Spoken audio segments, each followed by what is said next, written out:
This volunteer to play the University of Tennessee. If you study to any degree Johnny Majors, you know his team majors in speed and quickness with a minor in tailbacks. Tony Thompson has been so dazzling, he's gone from who's he to who's who in Tennessee history. The leader of the class is Andy Kelly, and if he has a field day against Notre Dame, then the Fighting Irish could be expelled from their #1 ranking.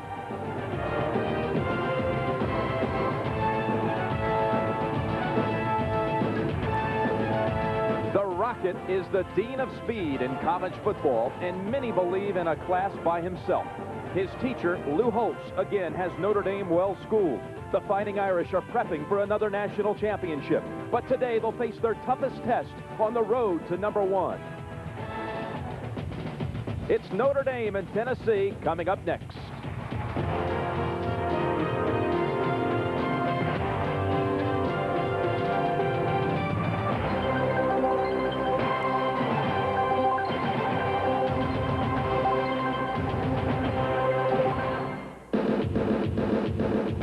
CFA Saturday, we welcome you to the Great Smoky Mountains in Knoxville, Tennessee. Here they are celebrating 100 years of football at the State University, sparking memories of the good old days. Part of the tradition on game day is tailgating with your barbecue and hush puppies. But get ready, folks. Today, the top dog in the nation has come to town, so come on and walk across campus to Mammoth Neyland Stadium for Notre Dame and Tennessee. You know, if you don't walk or drive to Neyland Stadium, there is another mode of transportation, the Tennessee River. Mr. Nance, slab of ribs, extra sauce. Mark, thank you. You're welcome. Calhoun's Ribs, the best in America. The best in American college football is here today, #1 ranked Notre Dame. And good afternoon, everybody. I'm Jim Nance. I am surrounded by the Tennessee Volunteer Navy. It is so unique here at Neyland Stadium because some 2,000 fans arrive for every home game by boat. And today they're going to see the Irish embark on a final treacherous 3-game stretch that includes the Volunteers today, then Penn State and Southern Cal. Meanwhile, Tennessee is ranked 9th in America and very much in the race for the Sugar Bowl berth out of the SEC. Everyone knows Tennessee has the weapons to dock Notre Dame's national championship hopes today. And while I munch on a final rib or two prior to game time, let's send it upstream and uphill inside Neyland Stadium to my colleague, Tim Brandt. All right, Jim, the big attention getter this week in Knoxville, besides the food, has been number 25 for Notre Dame, the Rocket, Rocket Ismail. You know, he had the flu on Monday, didn't practice. The Volunteers knew that. He's got turf toe. But I just talked to him a few minutes ago, and he says he's 100% and ready to go. You know, Rocket got off to a rather slow start this year. As a matter of fact, the first couple of games, never touched the ball more than 12 times. He didn't play at all in the Stanford game because he had a deep thigh bruise, and Notre Dame lost that. But the last 4 games, he has ignited. He's touched the ball at least 12 times and generated over 200 yards total offense in each one of those games. He's definitely the most explosive guy in college football, and he has the attention of all the Tennessee Volunteers. You know, when we line up, we're looking to see where he's at and see if he's in the backfield or if he's or there and wide out, whatever. We ken him, and everybody know that. You know, he's just that type of player. That's all I hear about. You know, the Rocket. You know, I'm really getting tired of it. You know, really. But you know, it's just something I got to live with, and just something I got to go take a challenge on. To try to defeat him. Notre Dame will move him around so Tennessee can't double up on him. As explosive as Notre Dame's offense is, Tennessee is just as good defensively. They're highly ranked. As a matter of fact, their secondary is #1 in the nation in pass defense. So that's a luxury that Notre Dame does not have. And for more on that, let's take you backstage now to John Dockery. Take it away, Doc. Yeah, Tim, Tennessee's defense tough all year long. Not so with Notre Dame. They've had their problems giving up 24 points and some 400 yards a game, and Lou Holtz is fed up. As a matter of fact, he spent most of his week on defense, concerned about a quartet of talented Tennessee receivers, including Carl Pickens, who has Willie Gault and Tim McGee type talent. Now, Holtz is not a guy to sit on his hands and made some dramatic changes this week. He brought 2 freshmen who until last Monday were tailbacks on offense, Jeff Burris and Willie Clark, catch this, may start in the poorest defensive backfield for Notre Dame in a game for the #1 team, in a critical game against the #9 Tennessee. That's how upset Lou Holtz is about his defensive backfield. We asked him why, and he said, hey, if the Titanic is going down, I'm not going to be playing the piano. And he's trying to send a message to these Tennessee players filing out of their locker room on the way to the field, and also to his defense. He's saying, hey, we're going to play defense one way or the other with whomever wants to play, Jim Nance. Johnny Majors and Tennessee at one end of the field. Opposite side, the Irish are ready. And John, you'll recall Lou Holtz told us, I guarantee you, we're going to play well on defense against Tennessee. His words last night. Here come the #1 ranked Notre Dame Fighting Irish.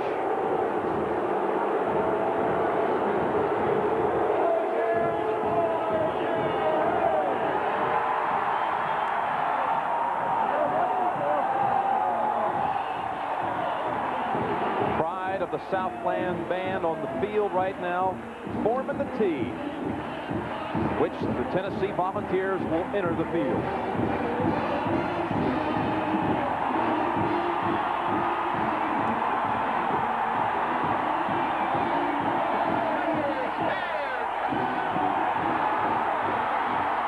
They open up the gap, and here come the Volunteers, #9 in the country.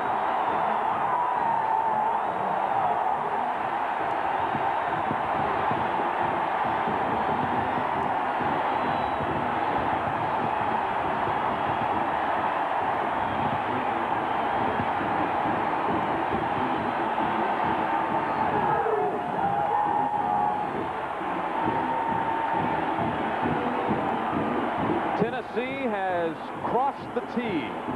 Where will they draw the line today? It's the Irish and the Volunteers coming up. Stay with us, folks. CBS Sports presents college football. Live from Neyland Stadium in Knoxville, Tennessee. It's the Notre Dame Fighting Irish versus the Tennessee Volunteers.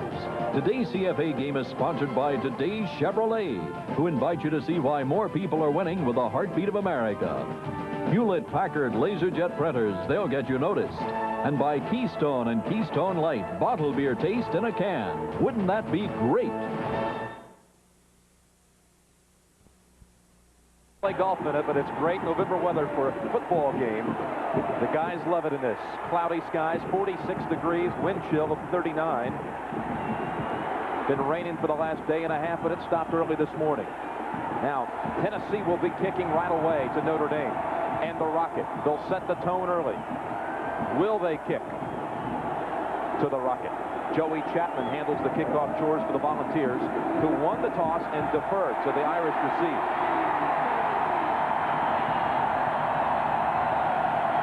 Three-step kick, knocked high into the air. Then it comes to Dorsey Levens. Across the 30. Dorsey Levens to the 40-yard line. Excellent starting field position for the Notre Dame Fighting Irish. Dave Thomas on the tackle. Rick Meyer quarterbacks Notre Dame. He's joined in the backfield today by a couple of seniors. They're going with Brooks and Waters to start it out. The receivers, Tony Smith and the Rocket. And 6'7" Derek Brown is the tight end.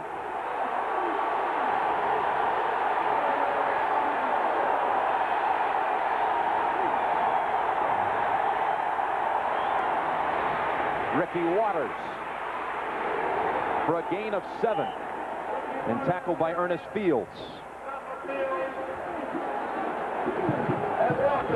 Offensively, they've got the veteran senior there, Mike Helt, 6'4", 267 pounds. Both sides of him, you've got Yurkovich and Tim Ryan. Tim Ryan from Kansas City, Missouri. Outside is McGuire, and Sanders starts for Justin Hall today. Justin Hall, the junior, has a back problem. Second down and 3. Movement and the flags.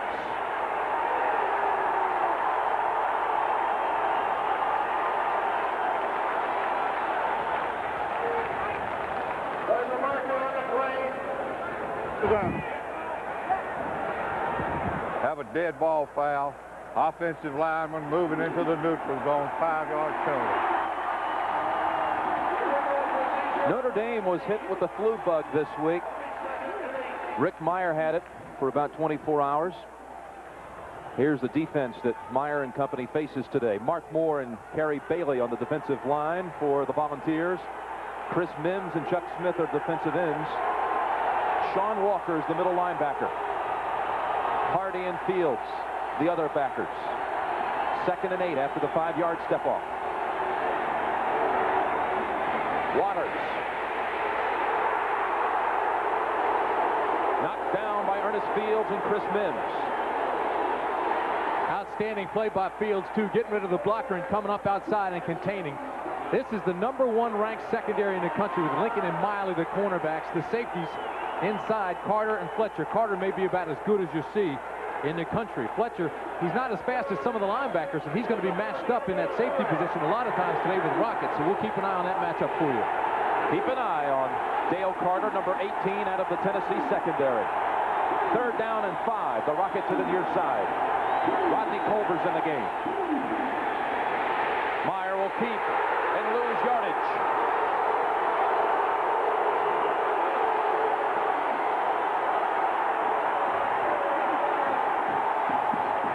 Kerry Bailey, number 53, hits Meyer, and the Irish will punt. Chuck Smith made it available, though, Jim. The right defensive end came outside, forced the play back inside to Bailey, who was pursuing. Carter, we mentioned him out of the secondary. He's the return man also. Punt returns and kick returns, and Craig Hendrick will punt to him.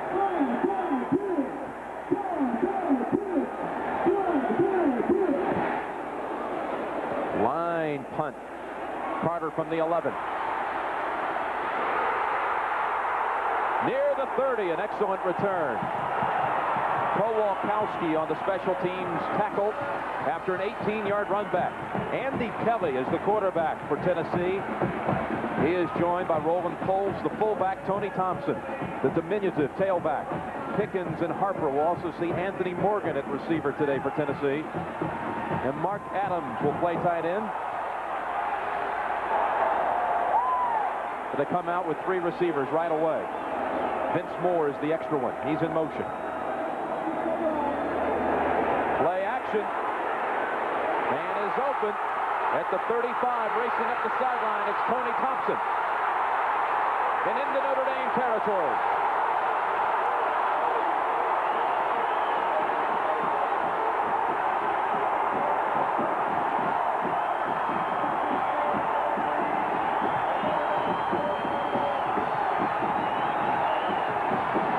Tennessee watched a lot of tapes of Michigan, Michigan State. They saw Stanford. Stanford would run the safety out and then come underneath the coverage, and that's exactly what Tennessee wants to do early. They did it on this play, coming underneath the linebackers, and they want to continue to do it. Thompson with the big gainer there. Tim, that was a gain of 30 on the first play for Tennessee. Flags fall, setting up another short pass to Thompson. Can't hold on. Now they have started in the secondary at Notre Dame. George Foreman and Rod Smith. They were the 2 question marks. Greg Davis and Todd Light we knew would start in the Notre Dame secondary. Well, the secondary, quite frankly, has had a lot of problems, giving up a lot of passing yards. They play deep, they play soft, they allow the passes underneath, which we've already seen. George Foreman to your right, he was the starter in the first game of the season against Michigan. Dead ball. Ball scored. Movement offensive line. So they'll move Tennessee back. Holtz has taken over the Irish defense, so he's personally spending more time in practice coaching it, making game plans, making the calls, and the defense has changed since the beginning of the year. Defensive coordinator Gary Darnell had put in a Florida-type defense, attack style, high risk, high reward, right to his left. But Holtz has now gone back to the shuffle, read, and react scheme he's used to in the past, and he's doing all the defensive coaching. Darnell right there is making the calls.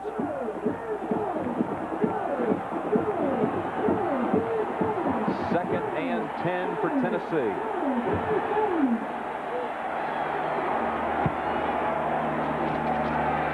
Shuffle pass to Vince Moore. Moore gains nothing at all. Bob Dahl hit him first. This is an excellent offensive line for Tennessee, Tim. It's also one of the biggest in the country. Here's an excellent technician right here, John Fisher, the center. On both sides of him, Muslinski and Baird. Stowe will actually start in place of Baird because of a neck injury that he got last week. And then you've got perhaps both tackles will be first-rounders in the NFL, McCray and Davis, and both those guys are huge. McCray's 291 and Davis is 310 pounds, both quick. 3rd and 11.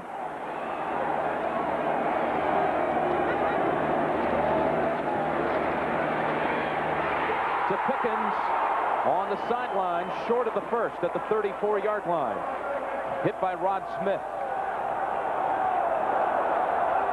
Jim, we're focusing in now on the quarterback. We're also watching the receivers. But right now, Tennessee's offensive line is just dominating the line of scrimmage. They're giving Kelly all he needs right now. They call that offensive line the TVA, the Tennessee Valley Authority. 4th and 2, and Tennessee's going for it from the 33-yard line.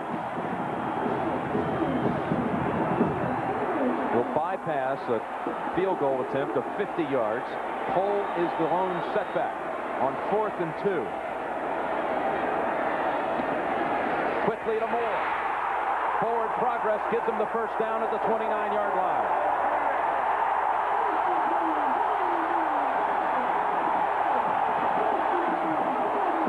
They're going to dink, they're going to dunk, they're going to hit the short stuff, they're going to set up the long ones for later. But right now, you're using some outstanding receivers. These guys are loose, too. I was down on the field. Pickens was laughing. He was telling, hey, we're going to pick these guys apart today, and they are. 3-step drop. That makes it impossible to get to the quarterback, puts pressure on the secondary, and they pick up the first to Moore. From the 29, out of the eye, Thompson is the tailback. Another quick one, but this one way over the head of Pickens. Todd Light and Greg Davis over there.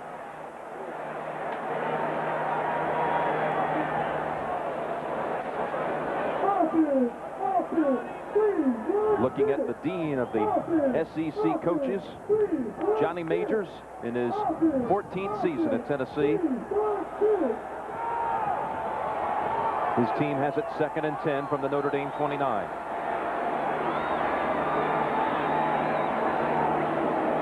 No tight end in the game. They stay with Vince Moore as the 3rd receiver. Low pass. Pickens makes the catch at the 24.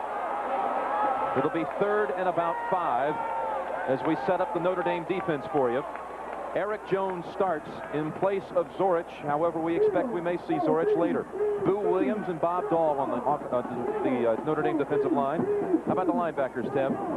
Linebackers have been good. Stonebreaker, of course, is the leading tackler. He's got 2 interceptions to boast. Then you've got Jones and Kawakowski outside, very active on the corners. 3rd down and 5.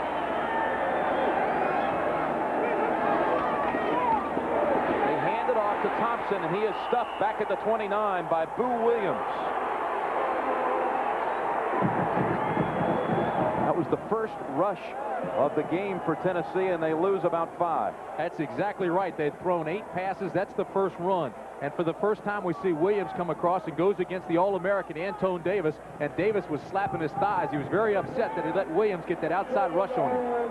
Greg Burke, number 27, is the place kicker for Tennessee. He's got the wind with him. This is a 46-yard attempt. Jason Julian on the hold. He just drills it.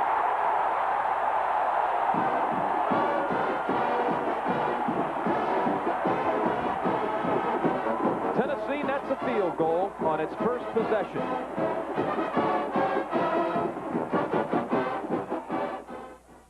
Life is the game. 9th-ranked Tennessee with the early advantage over Notre Dame. And looking at the top 10 entering this weekend, remember 4 of the top 5 lost last Saturday. Notre Dame, Washington, Houston, Colorado, Miami, and then Iowa, Georgia Tech, BYU, Tennessee, and Florida. Obviously, there is no dominant team this year in college football. That's been proven. 4 number 1s have taken it on the chin and dropped out. Second chance, perhaps the last chance for Notre Dame. The Rocket is standing at the 10-yard line.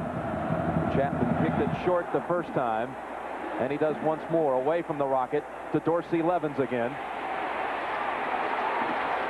Levens to the 31-yard line. A game of keep away from the Rocket. And let's right now take it to John Dockery.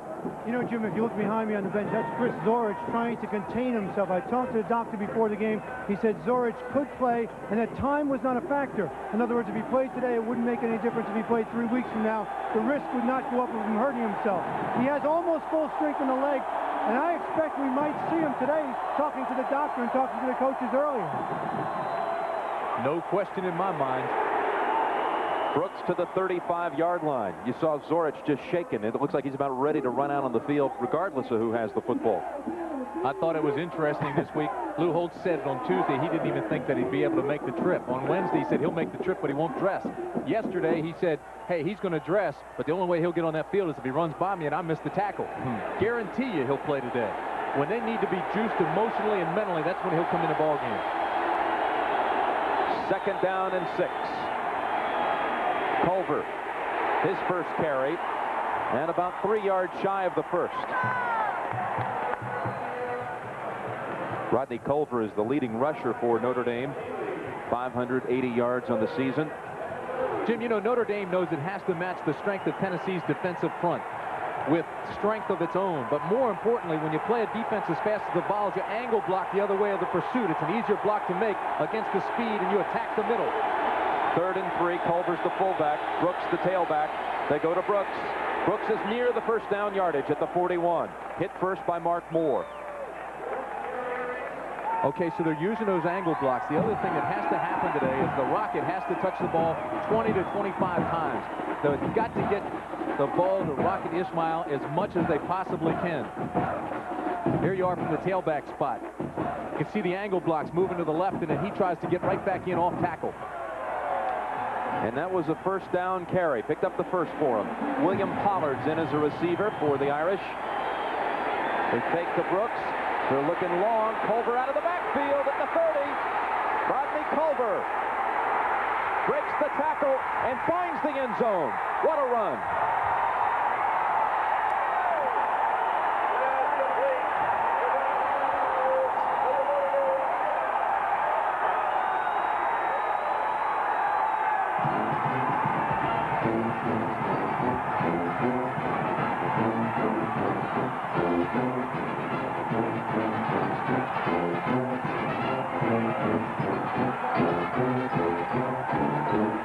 Well, they set him up with that run game, didn't they, Tim? Then they go 59 yards to Rodney Culver. Did they ever? 6 runs, 1 pass, and the pass goes 59 yards for the score. You're right. Hendrick nails the extra point. 7-3 Irish, mid-first quarter. Bang, bang, bang. They run the football. Then they come back with the exact same play, but fake it. No pressure at all on Meyer as he looks into the right flat. Now, everybody's already gone to the strength of formation. They're following Ismail over to the left side. Here comes Culver to the right side. And you can see there's not a player within 10 yards of it. That's it.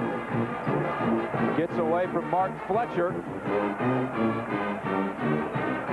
7-3. Indeed.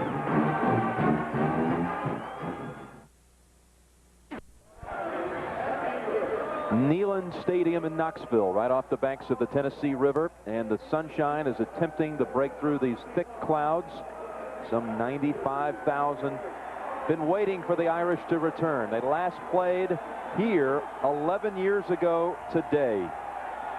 Notre Dame and Tennessee. Look at the sun just coming out right on cue.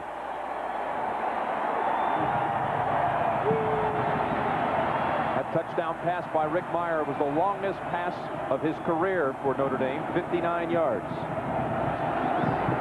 Hendrick kicks short. A fair catch was called at the 25-yard line by Dwayne Dotson.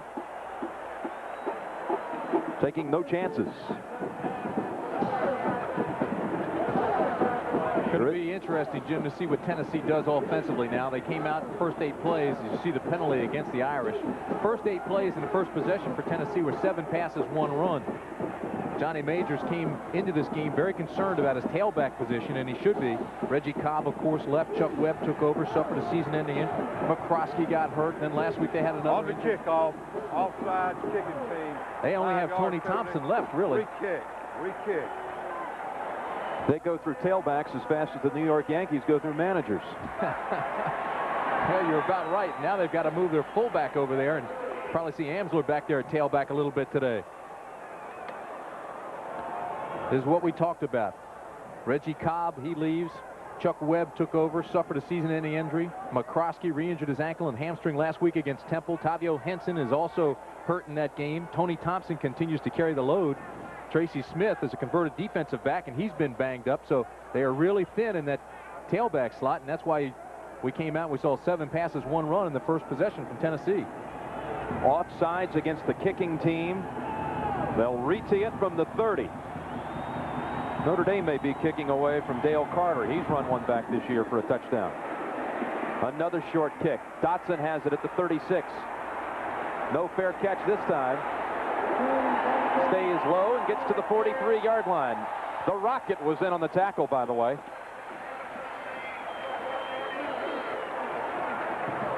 Andy Kelly grew up close to here, had dreams as a youngster of playing in a game like this. Well, when I was little, I always thought of Tennessee out in the street when I was throwing football and stuff. But yeah, you hear of Notre Dame all the time, and it's just, I think it is something a little bit special when you get a chance to play, especially when they're ranked #1. Jeff Burris is in as a cornerback. Here's the option pitch to Thompson. Thompson in the Notre Dame territory. Todd Light makes the hit on him. Vince Moore helped throw the block, but a 12-yard run for Tennessee. Look at the battle going in the Big Ten right now. But again, Lou Holtz now on the second defensive series for the Irish has inserted the former freshman tailback, Jeff Burris, number 9. He's down at the bottom of your screen, facing Carl Pickens on this play.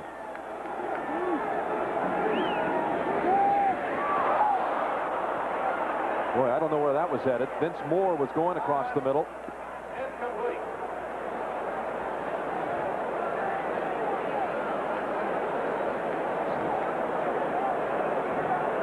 Vince Moore seeing some considerable action here early. The senior from Memphis, Tennessee, where next week the Volunteers will be taking on Ole Miss from the Liberty Bowl. They like to use Moore in a lot of the gimmick plays. You'll see him in reverses. He's carried the ball 6 times this year on trick plays. Tight end Adams is in there on 2nd and 10. The play action. The pass to the wide open man. Harper at the 25. Harper going for the corner. And out of bounds near the 10.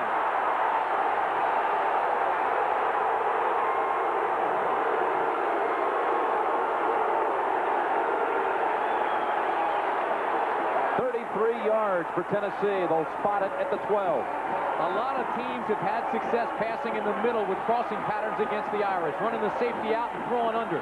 That's what they did this time with Harper.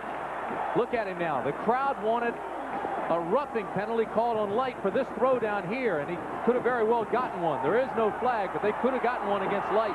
Should have been one. 3 receivers in the game on 1st down. Option pitch. Thompson juking and losing yardage to the 14. Devon McDonald had him tracked down.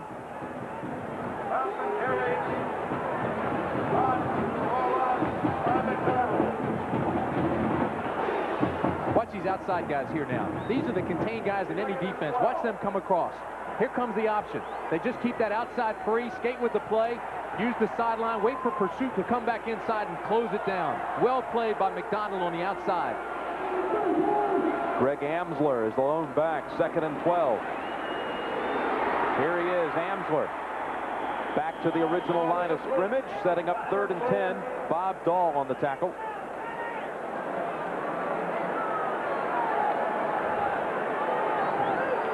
Kelly's now 6 for 9, 47 yards. Amsler moves to that tailback spot, Jim. We mentioned that they're a little bit thin back there, so they move a fullback. He's a very versatile guy. He's been working at tailback all week, 117 yards rushing. From Chatham, New Jersey, it's now 3rd and 10 for Tennessee. Backpedaling, firing, complete, short of the 1st. Alvin Harper.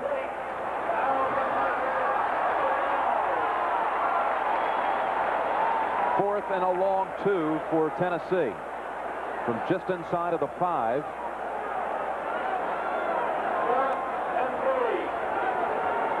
Got to think they'll be kicking it. And at last, they bring on the field goal unit. Well, the reason they waited was because Johnny Majors wanted to see how far it really was to those first down markers. They said 4th and 3. If it was any closer than that, he might have gone. But 4th and 3 is a long way to go. Take the points, put them up on the board now. Burke has already booted a 46-yarder here in the first. This will be 22 yards. Craig Martin snaps it to Jason Julian. 2 for 2. And the balls are within 1.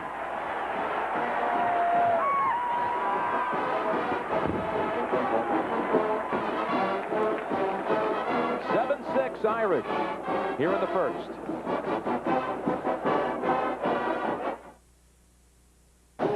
We talked to the Tennessee players about having 97,000 fans supporting them today. I expect they're going to walk into 90,000 hostile fans, possibly 98,000. Who knows? I think we'll have probably a record crowd there this week. A lot of people, a lot of students are going to be there. Everybody I know is going to be there, so it should be, hopefully, we'll have the crowd, and I know they're going to be into it, so it should be awesome. I don't know. I don't know if they're used to anything like the Big Orange fans. It'll be interesting to see. We're going to have more fans than them coming here, and they're in our hometown, so they have a little surprise coming for them when they walk into town. You know, the Rockets bouncing around. They kicked away from them twice. By the way, it's now official. The second largest crowd in Tennessee history. 97,100. Here he comes, the Rocket from the 9 to the 29. And it's update time, America, as we return you to New York. Take it away, Andrea Joyce. All right, Jim, Penn State looking for its 6th win in a row. Third quarter, Leroy Thompson takes it in from 10 yards out. Nittany Lions lead 24-10. Meanwhile, in North Carolina, Virginia bounces back with a win over the Tar Heels. Now let's go back to Knoxville. Penn State going for its 7th straight win and up in the 4th by 2 touchdowns. First down, Notre Dame, the Rocket out of the backfield, and a gain of 2.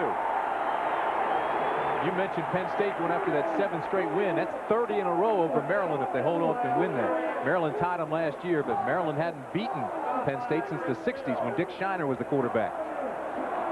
What was your record there at Maryland against the Lions? Whoops. He brought out the red sweater today. Freshmen weren't eligible, or it would have been 0-4. We'll give the Rocket a yard on that carry. 2nd and 9. He stays in the backfield. Gets another rush. To the short side, he'll lose yardage. Sean Walker and Jeremy Lincoln knock him out of bounds.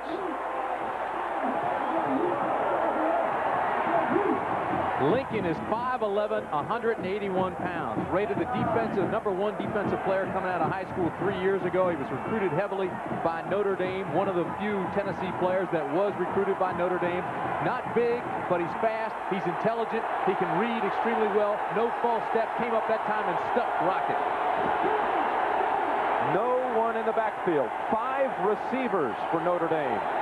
On 3rd down and 9. Derek Brown stopped short of the first.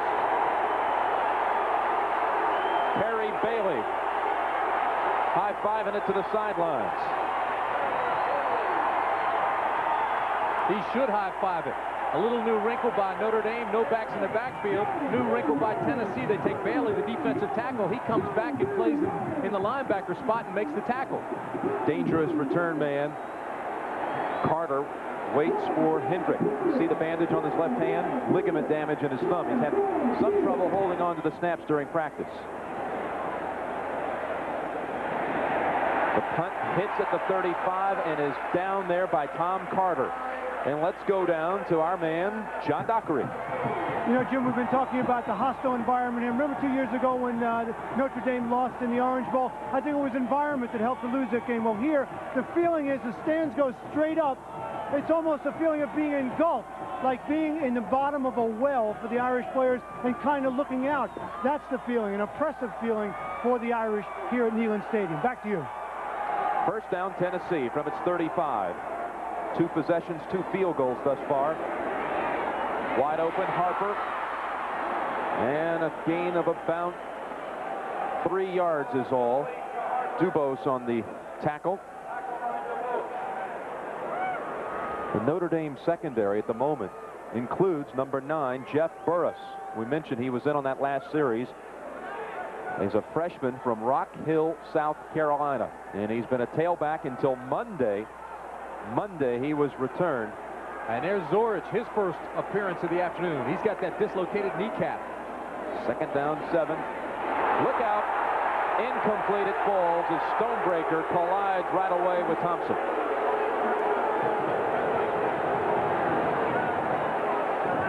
Zorro couldn't wait on the bench any longer. You know what those Notre Dame coaches say? Pain is temporary, victory's forever. Watch this play. Stonebreaker reads it right away, comes, no false steps, bang, sees the back out of the backfield and nails him, breaks it up. Next time Thompson comes now, he's going to have his head on a swivel looking for number 42 in white, Stonebreaker.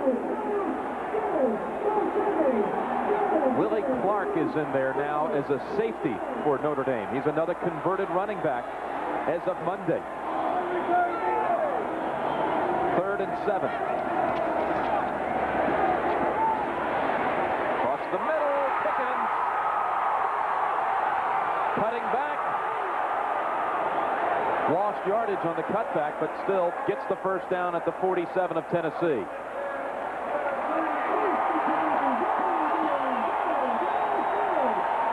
I want you to watch number 15, Pickens, bring it across the middle. We told you the middle has been open. Stanford used it all day. They run the safety out, come over the linebacker and underneath the safety, and Pickens is one of the best in the country. Only a sophomore. He'll be a first-round pick, I guarantee it. Last year he played secondary, came up with 4 interceptions, led the secondary. He also was the wide receiver, punt returner, kick returner.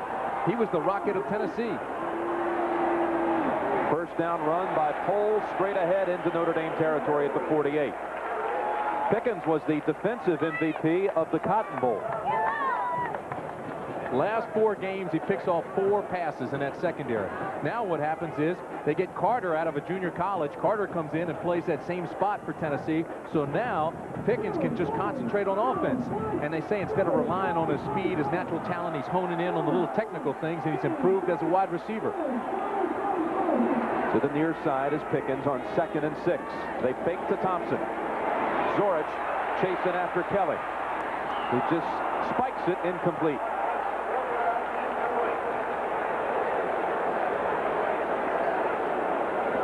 He better be careful. He'll get intentionally grounded. Good thing Moore was there. Watch Zorich. Zorich moves to the outside, number 50 here in white.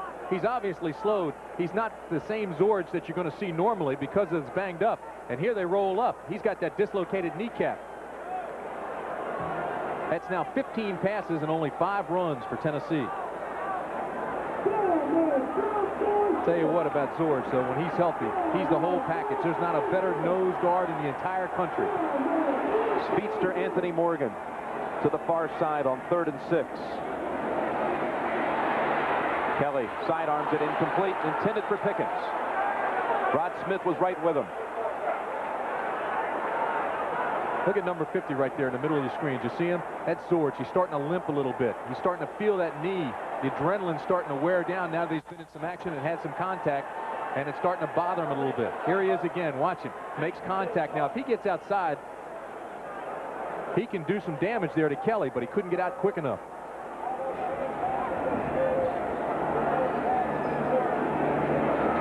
Here's the punt by Joey Chapman. Rocket lets it bounce into the end zone, a touchback. Bring it out to the 20, and a chance to remind you that tomorrow's a doubleheader day on CBS. The NFL Today gets it underway at 12:30 Eastern, the last word before kickoff. In our early games, most will see the Falcons travel to Chicago to face the Bears. Others will see the Cardinals and the Bills, the Bucks and the Saints, or the Vikes and the Lions. And in late action, most will see the undefeated New York Giants out west against the Los Angeles Rams. Check your local listings for the doubleheader action coming your way tomorrow on CBS. That's my upset pick of the week, the Rams over the Giants. I think the Giants are ready. Ricky Waters is ready. He has the first down yardage out to the 32-yard line. They'll bring it back, though. There's a flag, and I think it's holding against Notre Dame. We'll wait and see.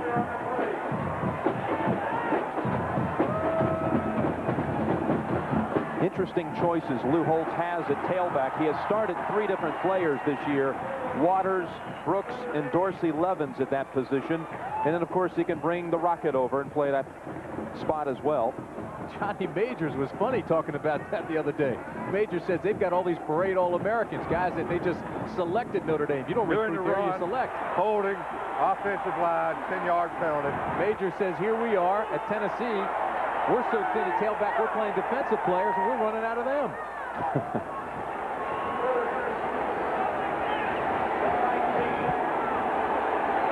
Holtz's team is backed up to the 11-yard line. 1st and 19.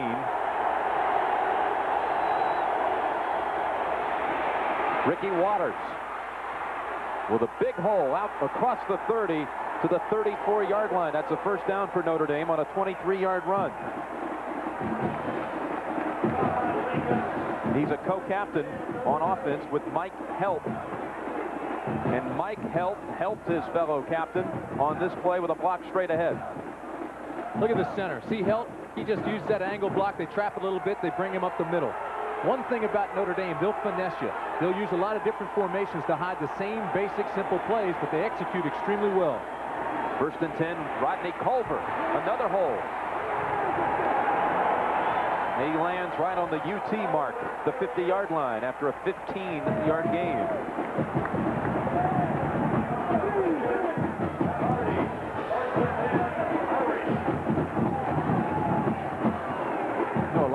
Have not had great success against Tennessee defensively. This defense is highly ranked. We told you the pass defense #1 in the nation. They only allow about 13 points a game. Right now, Notre Dame's moving on them rather methodically. It's the final minute of the first quarter, 7-6 Notre Dame. First down, Tony Brooks. Hit by Dale Carter and Floyd Miley. But into Tennessee territory at the 43.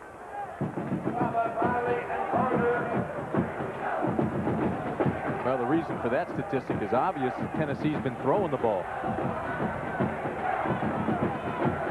But Notre Dame is running well on this drive. A couple of big breakers right up the middle. 2nd down and 2, and 3 receivers in the game for Notre Dame. No tight end. Brooks collared at the line of scrimmage. Hit by Chris Mims. And time expires in the first quarter. With the score, Notre Dame 7 and Tennessee 6. We'll return to Neyland Stadium after this message and a word from your local station. The Belton Fire Department volunteered their time to help with a program started by the new fire chief. Fire Pup is the station's mascot, and he travels around the community promoting fire safety at schools and civic groups. We get a lot of smiles on their face, especially the senior citizens. And the kids, they've always loved fire departments anyway. So far, the program seems to be working, and while they're promoting fire safety, it's also a source of pride for the men. Some thoughts on taking time to care, brought to you by Hardee's.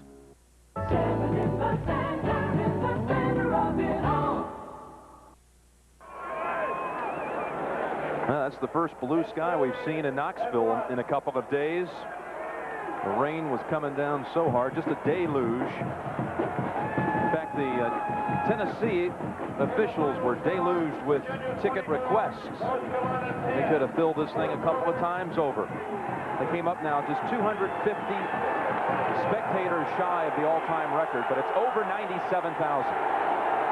3rd and 1. Flags are down as the ball's advanced right to the 40, which should get the necessary yardage. It's going to be interesting to see what this call is. A lot of times on short yardage, you'll either get somebody move early or you get somebody lining up in the neutral zone. They go nose to nose in short yardage. Movement on the right side of that offensive line for Notre Dame. And a call on Marco Jurkovic. Movement offensive line, 5-yard penalty. West Virginia 21, Rutgers 3. Third quarter. Tony Brooks had the necessary yardage, but of course that's wiped out, so now it's 3rd and 6. have not thrown to the Rocket to this point. He's getting a lot of attention there. That's one of the reasons. This is the most dangerous formation, though, for Rocket when he's the second receiver in. He's got more field to work with. Tight end Derek Brown set out as a receiver to the far side. 3rd and 6. Here comes the rush. Fumble. The ball is free. Chuck Smith hit Rick Meyer. I saw one indication that it was an incomplete pass. And it came from the referee, who's standing right behind Meyer. Incomplete. That man in the white hat's the referee, and his position is 8 yards behind the line of scrimmage, so he doesn't get in the way of the offense. Watch him now. He'll be right behind Meyer. He's got a great point of view. Now here comes the pressure on the outside, and then it comes from behind by the linebackers. First, his arm is coming forward. No way. It looked like it was hit from behind before it started to come forward. I agree. It was recovered anyway by Tony Brooks. That looked like a fumble. Hendrick. Punt bouncing inside the 20. Look at Todd Light field that one inside the 5. Heads up play by Todd Light. And Tennessee will have to start from the 3-yard line. Let's go down to John Dockery. You know, Jim, if you look for Darren Pritchett's name in the program, you won't find a walk-on non-scholarship freshman. But this week he was the most popular man around because you were the Rocket simulator, weren't you? What was it like? It was kind of exciting because all the attention is drawn on you, and I had to work hard to, you know, the players expected a lot out of me to give them a look. And I know you took some extra hits, and you were the center of attention. Okay, Jim Nance, back to you. All right. Tony Thompson on the first down carry for maybe a yard is all. Well, I tell you, Notre Dame got a heck of a break here because now it's Tennessee backed up. And when you look, there's no way that ball is not a fumble. His arm was coming forward. It should have been a fumble back there. They call an incomplete pass. They get a good punt. Light downs it, and now it's Tennessee backed up. Instead of being in Notre Dame territory up near midfield, now it's Tennessee backed up inside the 5. Lou Holtz has returned to his original starters in the secondary. 2nd and 9 out of the end zone. Out of the end zone looking for Harper. Almost an acrobatic catch near midfield. Todd Light on the coverage. Don't be surprised when that man leaps into the air. Alvin Harper, former SEC high jumping champion. You're playing tailback. This is what Kelly sees. He sees the linebackers drop, and he sees Harper outside, number 81. Now Harper is best at separating himself from the defenders. He's a seam seeker, track guy, 7'2 1/4 high jumper. This time he tries to out jump the secondary and almost had it. Second week in a row we've seen a high jumper playing wide receiver. Last week it was Herman Moore. Oh, wasn't he something? On 3rd and 9, they run it to the 10-yard line, and will have to punt. Tony Thompson advances it about 6 yards. Andre Jones on the hit.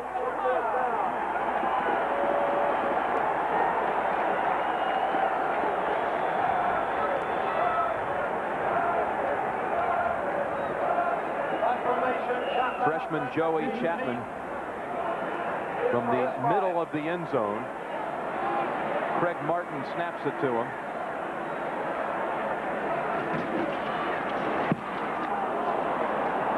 It's a low one. Coming to the Rocket at his own 47. Bouncing around. He's free. The Rocket is free at the 20. And inside of the 15 at the 12.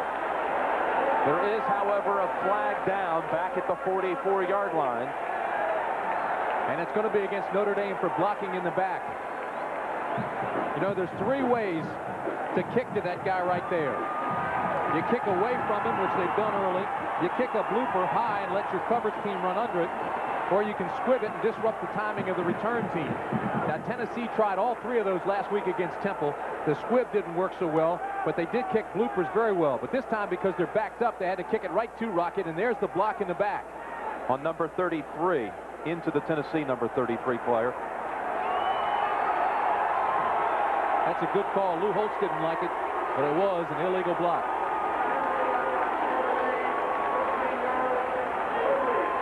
Notre Dame will start from its own 42-yard line.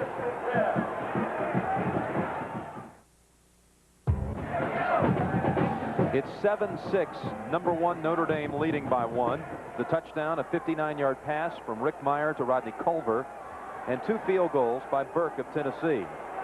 Most surprising thing there, Jim, is look at Ismail, 26 all-purpose yards. He has 1 yard rushing, 0 catches. I thought the only way they wouldn't get the ball to Rocket today is if the defense intercepted the snap.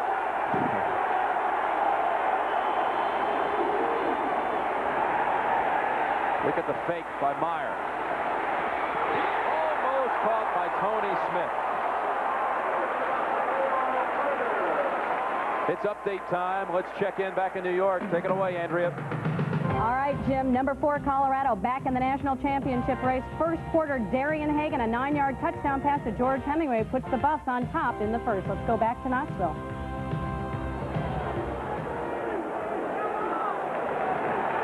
How did you like that fake by Rick Meyer on the last play?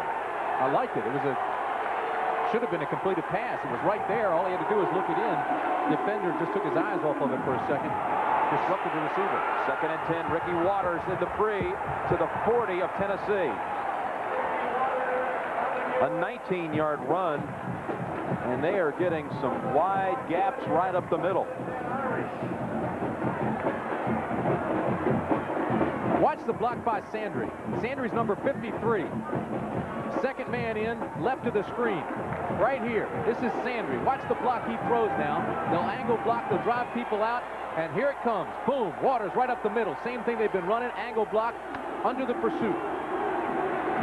Tony Brooks. And a gain of about 2. Ernest Fields on the tackle. Fooled you, didn't I? Drew that, you looked, and you said, wait a minute, Sandry didn't throw a block. Then he goes downfield and cuts off 2 guys down there. Oh, he did on the... No initial contact. He goes down and cut him off because the play was coming. Notre Dame was finessing him. And Sandry starting today for the injured Justin Hall out with a back injury. 2nd down play. The option in traffic. And Meyer smartly just falls to the turf. Sean Walker was in the area. It'll be 3rd and about 8 from the Tennessee 38. And Casey Rogers. Is Meyer limping a little bit there? He sure is. Of course, they've gotten to him several times now. Hardy really had a big shot on him earlier. Lou Holtz is about as emotional as I've seen him. Last night we had a long chat with him. He was very loose, relaxed, but he is emotional now and very much into this game. 3rd, we'll call it 9. The Rocket is the middle man in the formation to the right. Rodney Culver breaks the tackle. Culver leaning for the first and maybe about a yard short. Ernest Fields again on the hit.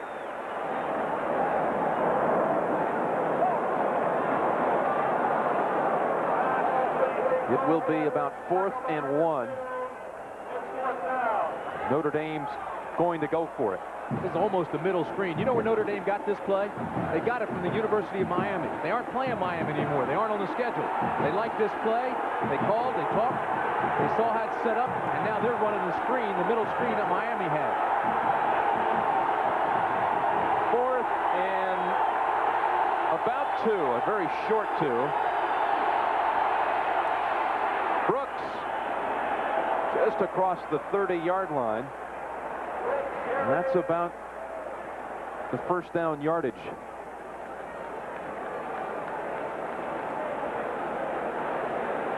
They may have to measure.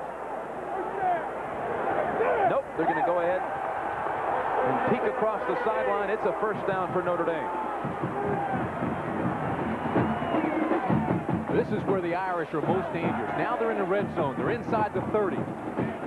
They can go for the score every time, but it's very methodical by Lou Holtz. He will set it up. He won't go for the touchdown immediately. Pollard to the near side, the Rocket to the far side on first down. Tony Brooks up the middle, inside of the 20, bulldozing his way to the 13-yard line. Tony Brooks running again. Stop by Fletcher. First and 10, Get down in that red zone, Jim, against the Irish. You know it's the 4 down area. And they're most dangerous because now you've got to respect the wide outs. You've got to respect the running backs. and you've got to respect everything, which makes you soft in some areas. First down. Culver and Waters in the backfield. Culver inside, a gain of a yard. Hit by Bailey.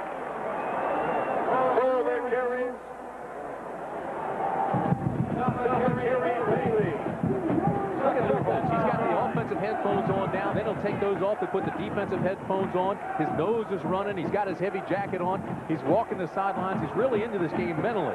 He's calling things offensively and defensively today. More active than I've seen him in a long time.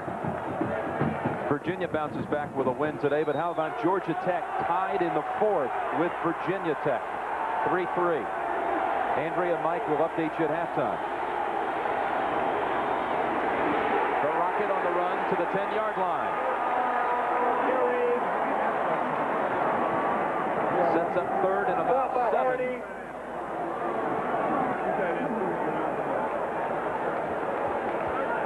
This is only Rocket's third carry. He's got a total of 2 yards. Look at him here. They all pinch. They close down. There's Darryl Hardy, number 87, 214-pounder, taking on Rocket, who's only 170 pounds. Hardy does a great job of pinching from the outside in. Third down and 8. Hardy again on the tackle. He hits Brooks at the 8-yard line. And it's field goal time for Notre Dame. Boy, there's Hardy, 6'3", 214 pounds, right in your screen, number 87. Look at him now. He's got that tail low, so he's staying at home. He breaks down, then immediately commits himself to the ball carrier and makes the stick. Straightaway attempt for Craig Hendrick, 26 yards. Jim Sexton on the hold. Count it. 10-6 Notre Dame. Midway point of the second quarter. 10-6 Irish.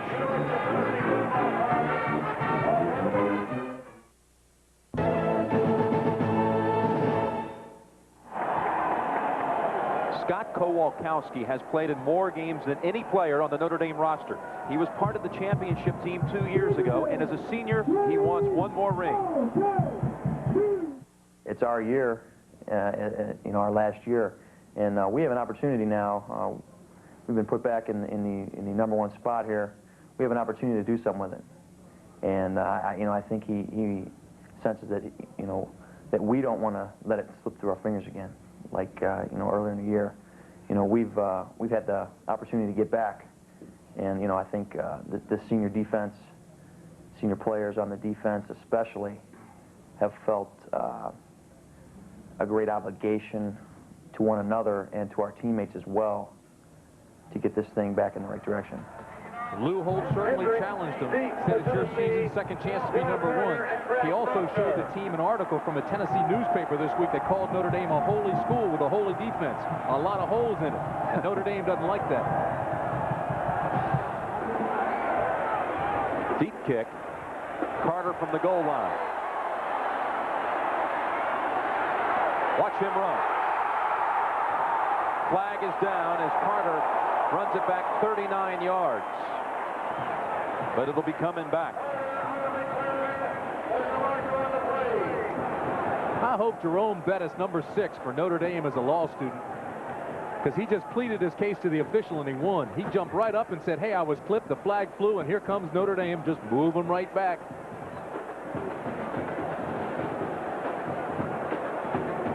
The young man we just heard from, Scott Kowalkowski from Farmington Hills, Michigan. His father, Bob, played with the Detroit Lions for 11 years.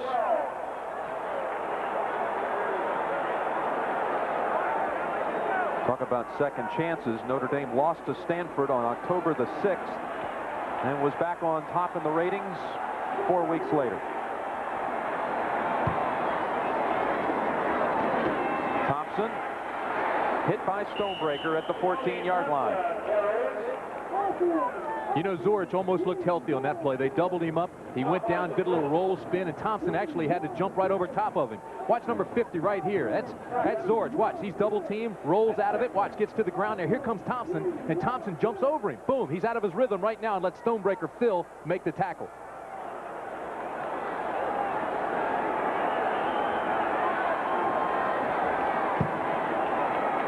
Second and 7. Faking option and going long. Carl Pickens the target and almost intercepted by Rod Smith.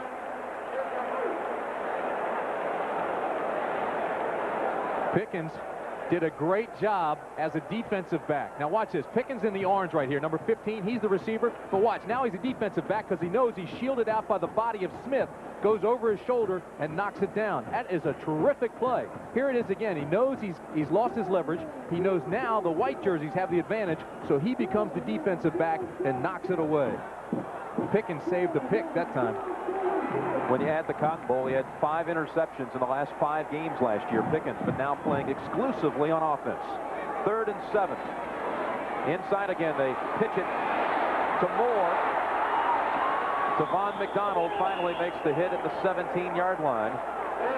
The shuffle pass gains about 4 yards to the 17. And again, Tennessee will punt from deep in its own territory. Lou Holtz told us again last night, we mentioned it earlier, I guarantee you our defense is going to play well tomorrow. And they have to this point. 2 field goals for the Volunteers. 6 minutes to go before the half. Chapman. Fair catch by the Rocket. He lets it go. And they'll spot it at the Notre Dame 40. A 48-yard punt for Joey Chapman. Casey Rogers down the ball. A touchdown pass to Rodney Culver. A Craig Hendrick field goal. And the number 1 team in the nation leads it 10-6.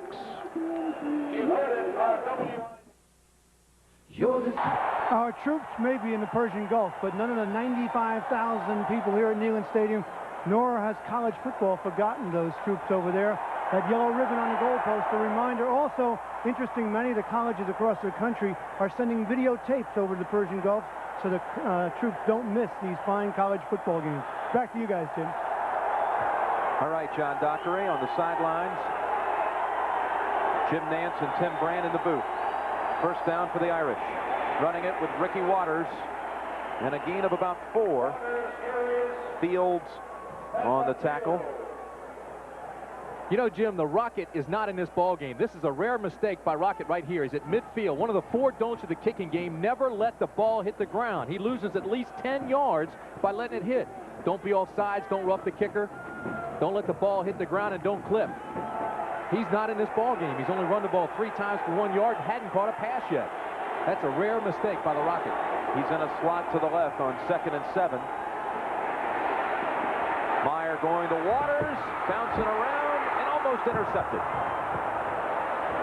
Off the shoulder of Waters, and Dale Carter had a shot at it.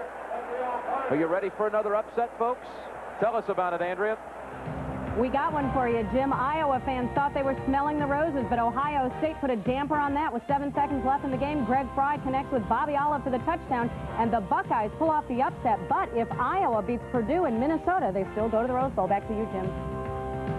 What a huge win that is for John Cooper. You see, last-second victory. That throws a bit of a dagger at the Rose Bowl. 3rd down play, and Meyer will lose yardage. Chuck Smith and Chris Mims.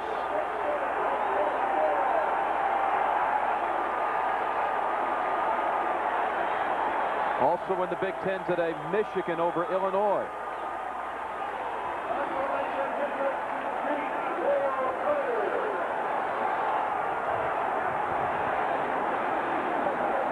Will return. He stands at his 20. He's about ready to explode too. Carter as a punt returner. He says Notre Dame has the rocket. I'm the bullet.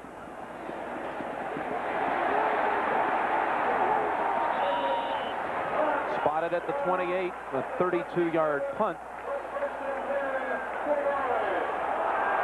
In a way, it's been a very bizarre Tennessee season. They had a fourth quarter explosion to tie Colorado, or Tennessee to tie Colorado, and then they tied Auburn as Auburn stormed back. Blew out Florida 45-3 here when Florida was ranked 9th, and then lost the next week in a battle of field goals to Alabama. So this is the 4th top 10 team that Tennessee has played this year. Kelly sideline to Poles. Short gain at the 32-yard line. Johnny Majors says the Volunteers are just 6 points away from being #1. And he's about right on that. But he also laughs and he says, boy, I didn't learn well from General Nealon. He says Nealon always believed in a soft schedule. If he came back, he'd say, hey, Johnny, you didn't learn very well, buddy. You loaded up with those big teams. Got the top 2 finishers from the 1956 Heisman race in the building today. Tell you about that in a minute. 2nd down and 7. Thompson runs into Bob Boo Williams and Demetrius Dubose.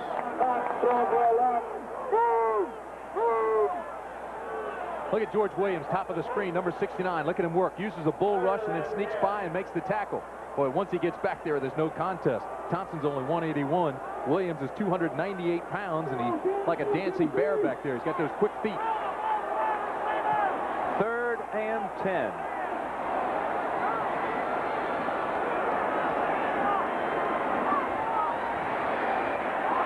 Incomplete.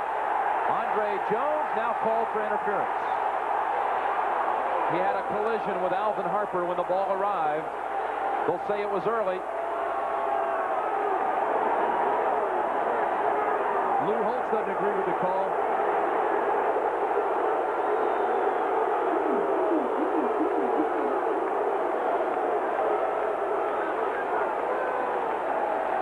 We'll take another look.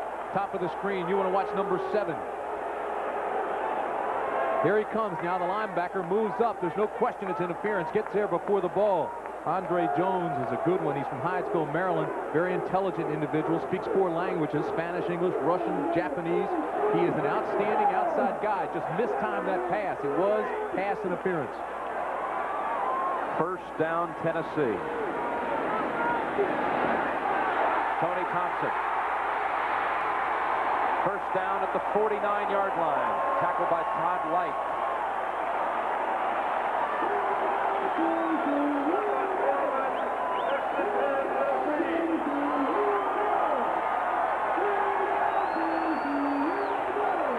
Watch these 2 guys right here.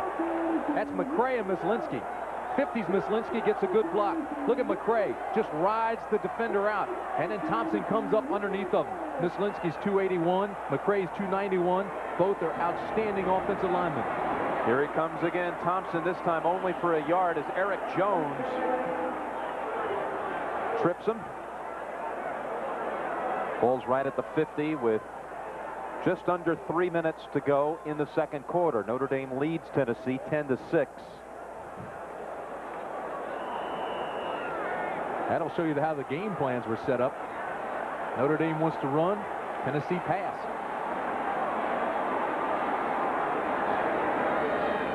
Second down and 9 on the option. Tony Thompson near the 1st down at the 41-yard line. Greg Davis and Devon McDonald combine on the tackle.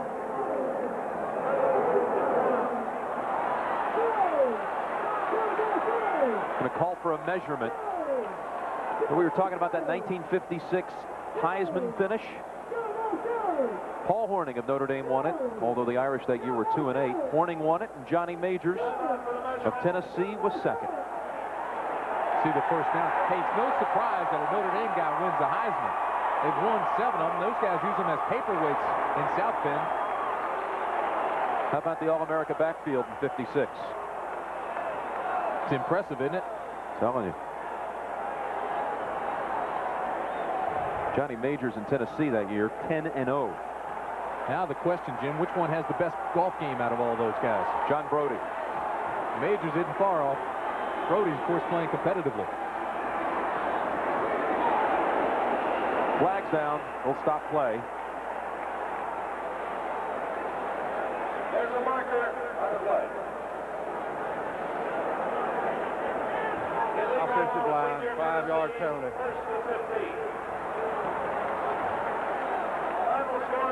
2 minutes, 30 seconds remaining in the second quarter.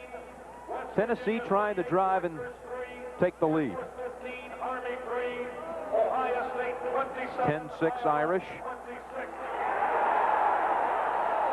1st and 15 for the Volunteers.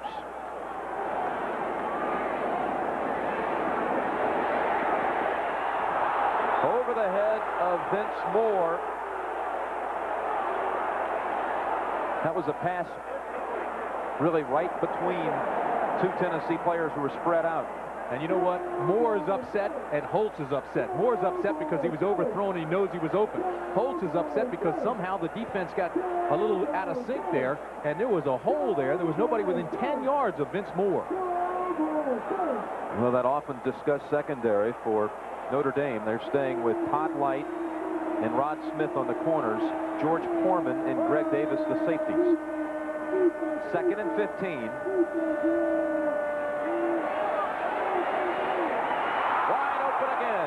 And dropping it, Carl Pickens at the 30.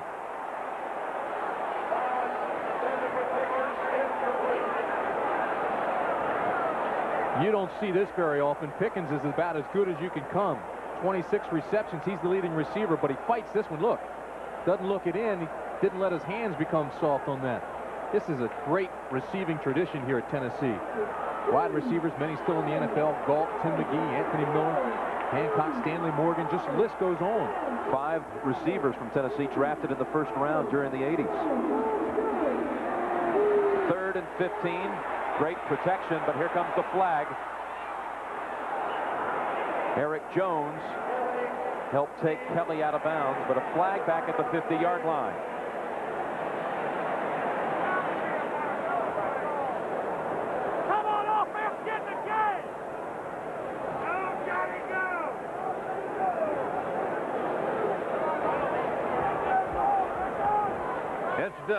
Hold it. Called a face mask on the offense. I think he means it's holding. He points in that direction. Face mask, Tennessee. Face mask, 15-yard penalty, offensive team. Penalty is declined. Be 4th down. Notre Dame declining the penalty, allowing now Tennessee a shot at pinning them inside the 20. They bypass a 3rd and 30 situation.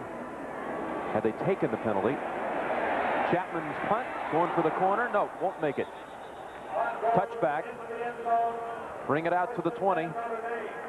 And bring on the NFL today, tomorrow at 12:30 Eastern Time. The last word before kickoff. Dan Fouts will be having a little story with Jerry Glanville as the Atlanta Falcons take on the Chicago Bears. Many will see that game, in fact, early. Check your local listings. You see the slate of games, and then late, almost the whole nation will see the Giants against the Rams. Giants, perfect season to this point. The Rams, what a lift that would be to knock off mighty New York.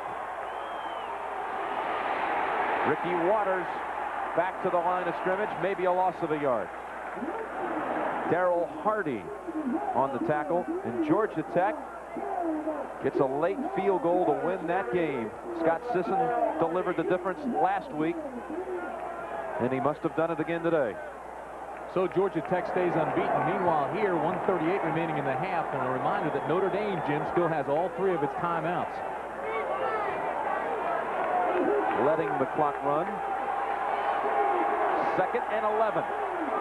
Leading 10-6.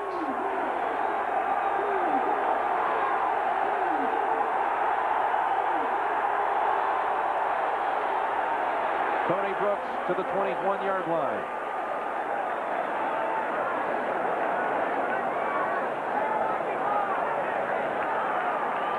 And a penalty against Notre Dame. Too much time. First indication that the noise is affecting Meyer. Dead ball before the snap. Time expired. Offensive team, 5-yard penalty. How about how Notre Dame tried to combat that this week? Yeah, Lou Holtz piped in, First of all, they played indoors all week. That was the first thing, and they piped in a lot of crowd noise where they could barely hear, and then over top of the crowd noise, they had the song Rocky Top, which they play down here. Lou Holtz laughed. He says, you know, my only concern is some of these players will come back in a few years and say, hey, I've got a hearing problem because I had the stuff piped up so loud. 3 receivers to the left on 2nd and 16 and a loss. And now Tennessee has to start using the clock. There they go. Clock's still rolling. Nobody's seen Coach Majors yet. Now they stop it. 9 seconds went off that clock from the time Johnny Majors started trying to get the attention of his team. A loss on that play back to the 11-yard line. Notre Dame will have 3rd and 19 when we come back.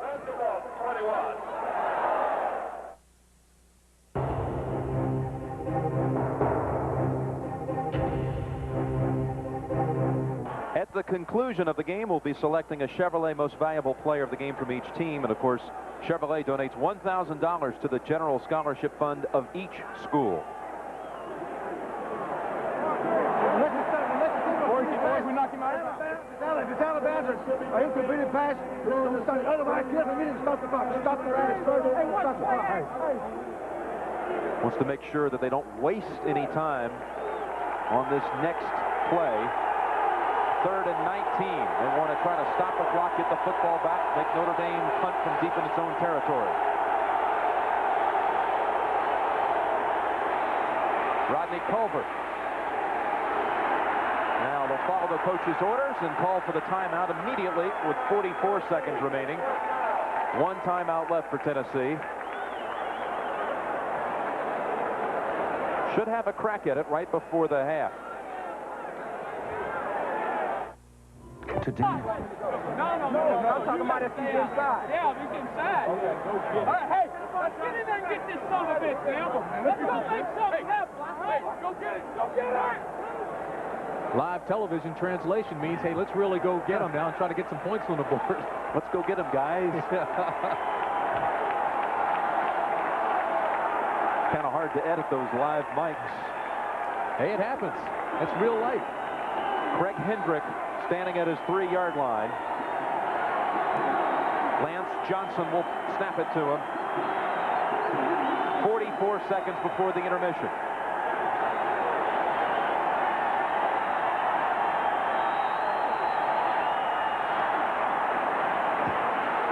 Flags are down. The punt will bounce inside of the 40-yard line. Down at the 36, but a heavy rush in on Hendrick. Ernest Fields was very close to blocking it. Offsides, violation of the neutral zone, 5-yard penalty against the defense. They're going to decline that one. Yeah, but you know, it was a long count. The guys were getting jumpy going after that block. You've got to be disciplined. Kick it again. You know, here again, there's one of those 4 don'ts I keep talking about. Don't be offsides. Don't rough the kicker. Don't let the ball hit the ground. And don't clip. Got to be disciplined with the kicking game. Decline by Notre Dame. It's 1st and 10, Tennessee. Penalty is refused. Watch how close. Of course, it wouldn't have mattered with the offside penalty, but watch Fields come in. Tennessee is one of the best at getting pressure right up the gut. Hardy's blocked 2 kicks already, and they both came up the middle this year. 29 seconds before the intermission, and Tennessee has the football and 1 timeout. Football at its own 36-yard line.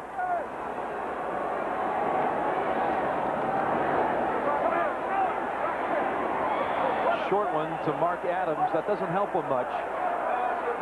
Clock is running. Doesn't help you at all. From the 43.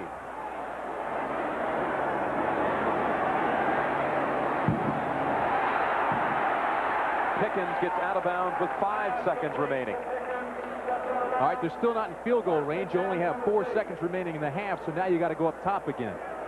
Majors really wanted to go a little bit deeper and try to get that side thing to break underneath the safeties and get down into field goal territory. One thing to look out for, Harper, you see him in the huddle. Harper and Pickens both have high jumping backgrounds. Pickens was a state high school high jumper, won over 7 feet. And Harper's a former SEC high jump champ.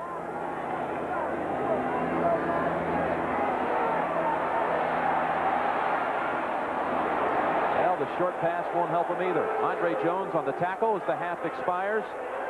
And the score, number 1, Notre Dame 10, number 9, Tennessee 6.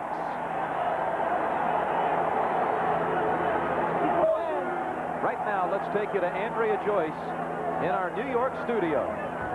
All right, Jim. Well, the big upset today in the Big Ten, Ohio. And Auburn came here as number 1 and walked away the loser that day, 38-20 to Tennessee.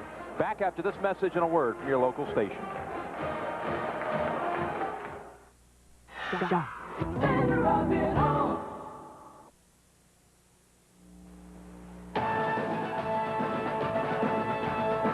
CBS Sports coverage of today's CFA game is sponsored by Toyota's quality line of cars and trucks. Toyota, I love what you do for me.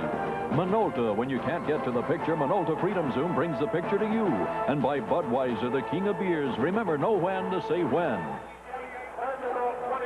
10-6 Notre Dame. In the first half, Tennessee scored on 2 field goals by Greg Burke.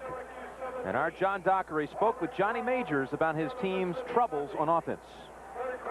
Well, Notre Dame's playing a very salty defense. I think they made some adjustments. They put a lot of pressure on us. And we dropped 1 pass down here is very critical in the last part of the first half. Another factor is our second quarter field position was just very bad on our 2 and back inside about the 15. I hope that we can be more consistent. Other than a drop pass, it's a tough ball game. Salty defense in the first half for Notre Dame. Salty means tricky. See, they're doing some different things. They move Zorich to the outside a little bit. They mix their secondary coverages. Field position. Remember that controversial Rick Meyer incompletion that should have been called a fumble? Wasn't. Notre Dame held onto the ball, kicked it, and pinned Tennessee deep. So there goes the field position. Tennessee will receive the second half kick. There's the Rocket on kickoff coverage.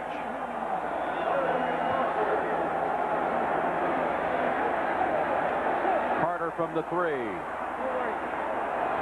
Looking for the wedge. Won't get it. Good tackle. Rusty Setzer.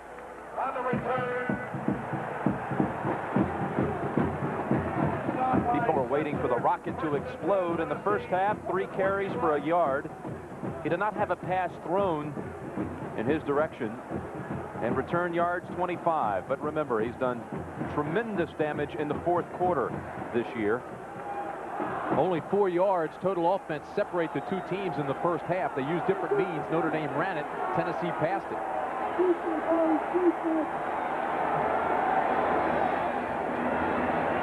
Kelly quickly to Pickens, and Rod Smith wraps him at the 25. Notre Dame starts in the secondary. Todd Light and Rod Smith at the corners. George Poorman and Greg Davis are the safeties. This is what we were talking about. Only 4 yards separate the 2 teams in total yards for the first half, but you can see they did it different ways. Notre Dame running the ball. 7 penalties though for Notre Dame, only 2 for Tennessee. 2nd and 6. Pickens again, same route, and it looks like a first down for Tennessee. Zorich is not in on this opening series of the second half. Now they hit Pickens on a couple of quick plays right on the sidelines. I guess they feel Smith has been backing off of them too much.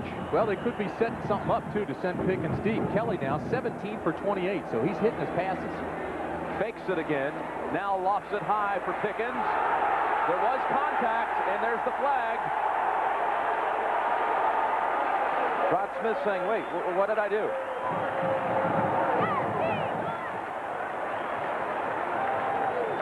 Jim, that's what I was talking about, setting something up. Pickens short, boom. Pickens short, boom. Then pump that thing, let Pickens set and go. Pass interference, 15 yards, automatic first down. Take a look at it again. Both of them are going for the football. Could have been incidental contact. The official that side, the back judge, didn't see it. I mean, he didn't see it that way. What he did see was the pass interference call. That's the 8th penalty of the game against Notre Dame. I think as long as you're going for the football like Smith was, you shouldn't throw that flag. Another flag on the field as Tony Thompson is grabbed at the ankles by Kowalkowski. On the carry, there's a number Michael 3. White team violation, neutral zone, offsides, white team, first down, 5 yards to go. Look at Lou Holtz. He can't believe it. I mean, these guys are airing the laundry today. They're throwing the flags. The whole second quarter with a lot of flags. We mentioned that Tennessee had only 2 penalties. Notre Dame had 7. We've already seen 2 in this half. It gives the Vols a 1st and 5 from inside Notre Dame territory. Pickens at the 35. Down at the 15-yard line.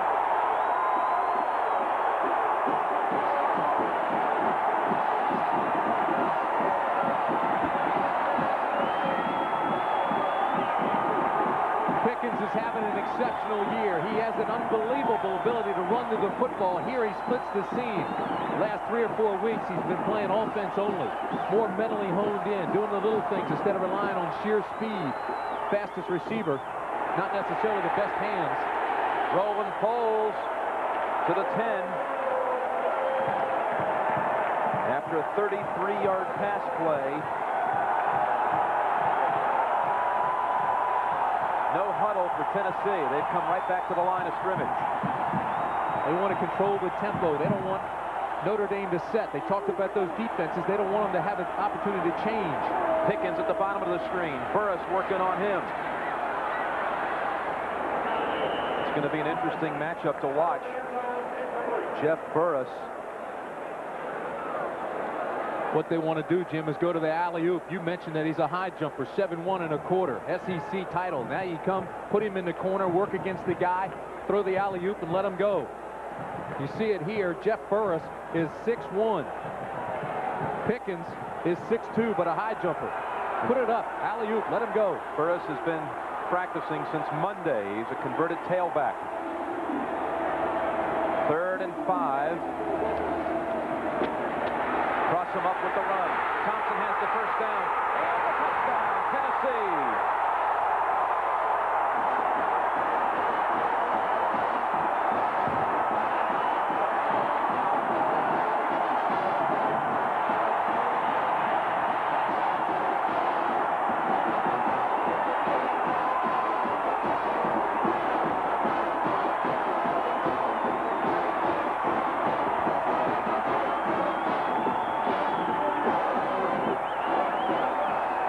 Shaken up on the scoring play, Thompson.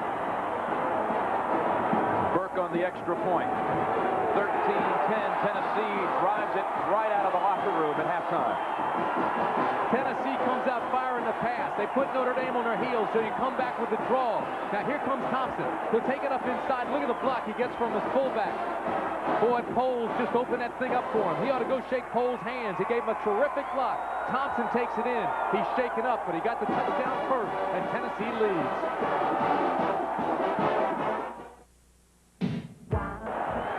They used 4 passes in this drive, so they were expecting to pass. But watch how everybody works to make this touchdown go. Here's Pickens, Carl Pickens. Now roll that thing. Now freeze it right here. He's going to take out the defensive back. Boom. There's your block. Okay, now let's go to the other angle. Watch the fullback in the middle here. You're going to see a block by Poles right here. He's going to take out the linebacker, Dubose. Everybody worked to make this touchdown go. Boom. There's the block. Roll it. Dubose is out of the play. Thompson sees it, cuts off his hip, and he carries it into the end zone. I'll give Burris a lot of credit, though, number 9 for Notre Dame. He got blocked, came back, still made a stick on that guy, and Thompson's a little bit shaken up.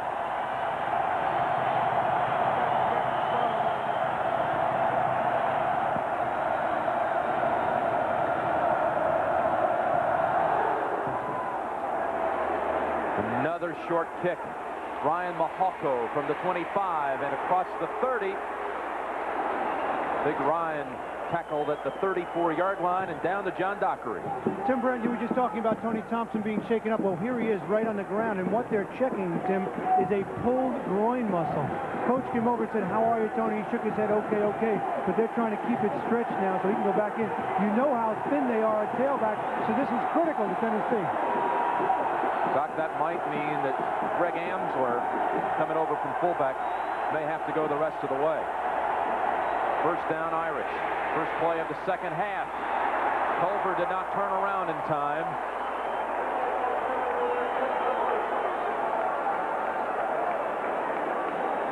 You mentioned Amsler moving over for Tennessee. If that's the case, if Thompson can't return, what happens then, Jim, is Tennessee offensively loses the speed in their running attack. Now, Notre Dame won't have to respect that. They can pinch down and load up on the receivers. The Rockets in a slot to the right. Ray Griggs is the receiver wide to the right. 2nd and 10. Ricky Waters, great run and a first down. Look at him go! Ricky Waters to the 30. No one's going to catch him. Touchdown, Notre Dame.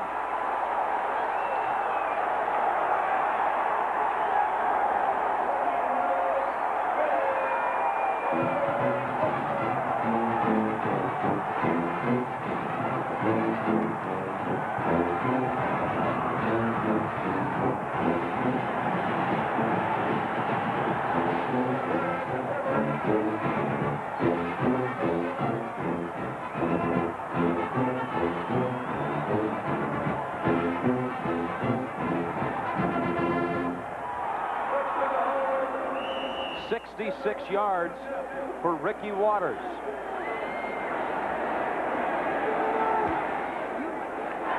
Hendrick hooks it through, and the Irish regain the lead at 17-13. This team knows how to handle pressure. It's gone 18 of its last 24 games, ranked number 1. First, Mike Helt gets a terrific block. Then Waters gets into the secondary, and nobody wraps up. Lincoln missed the tackle. Ernest Fields missed the tackle. And there's no way that Lincoln 25 is going to catch Waters once he's past the secondary. Touchdown, Irish.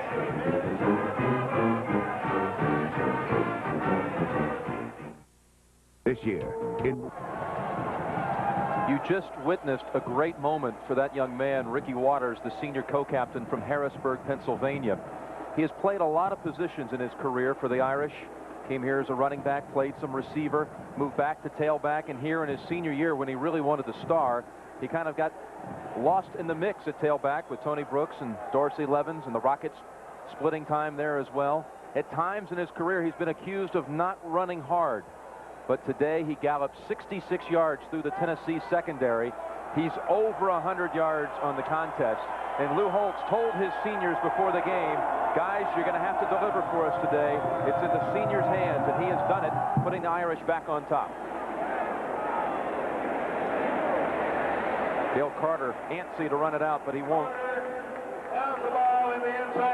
We got a doubleheader coming your way next Saturday early out of the Southwest Conference. Texas against TCU from Fort Worth. And then later from the Liberty Bowl, they'll meet at Memphis, Tennessee, and Mississippi. Major Sugar Bowl implications in that game. Of course, it all starts at 12 Eastern Time with Andrea and Mike. College football doubleheader next week.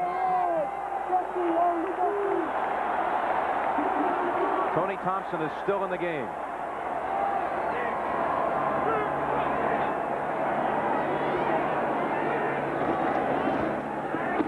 Right back with the football and runs into Mike Stonebreaker after 5 yards.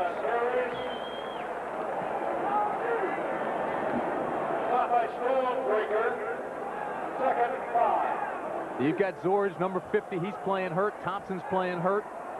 Zorge overruns the play a little bit, and they just ride him out of there. Mislinski does a nice job on the block. Thompson leading the SEC in rushing. Engineering major. Impressive young lad.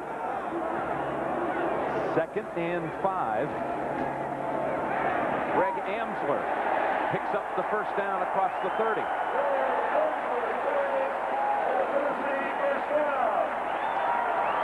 Amsler scored a touchdown in Tennessee's Cotton Bowl victory, January the 1st.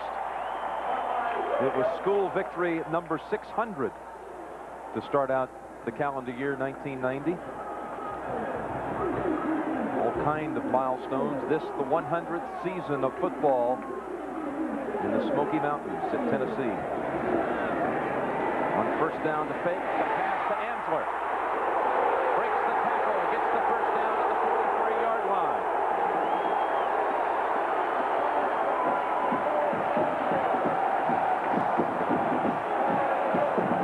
He ran over one Notre Dame defender. I believe it was Greg Davis. Watch Myslinski right here go and pick up the blitz on the other side on the linebacker, clear it out. Notre Dame also had Zorich down the bottom of the screen. They had moved him back outside for containment, and they went away from Zorich. 3 receivers set, first down. Option time and a pitch to Thompson. Todd Light drags him out at the Notre Dame 47 near another first down. Let me tell you something about Tony Thompson. He was the Florida high school weightlifting champ for his size. He's got 4.5 speed, and yet this is a guy that bench presses weights like the linebackers do. He's only 5'7", 180 pounds, but you could see his strength on that last run. First down pass is knocked down. Deflected at the line of scrimmage.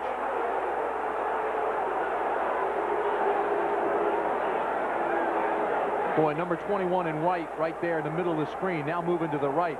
Got away with a pass interference call. There was no flag. Tennessee coaches are still upset. He came up and made contact with Pickens. Ball was in the air. There was no call. Actually held his jersey. Here it is. Now Kelly sees him and tries to throw it. The ball is deflected by DeBose. But right here, Pickens was held coming off the line. Look at him. He's already pointing. He says, hey, Smith interfered with me. No call. Play action. Vince Moore underneath. And a Tennessee first down. They tried clearing out Notre Dame. They took Pickens deep. And then threw underneath to Vince Moore. A gain of 16. Most successful thing you can do in football is surprise the defense. Keep them off balance. They did that time. You picked up that Pickens went deep and took the free man with him, and then they come back underneath with more. But right now, they're working underneath very well. Sack time for the Notre Dame D. Michael Stonebreaker.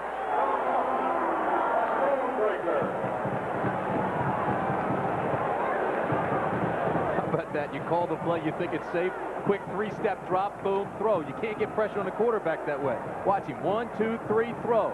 He's covered. Now you're in trouble. And here comes Stonebreaker. Boom. Thompson couldn't hold him. Stonebreaker comes free and makes the hit. Second and long. They run it with Thompson to the 32-yard line. Thompson on the game. You know what that's called? A coverage sack. It'll go down on the numbers for Stonebreaker, but the secondary should have part of it. You know, that's the third, or actually the 6th time is all. 6th time all year that Kelly has been sacked. Now 3rd and 11. Trailing 17-13.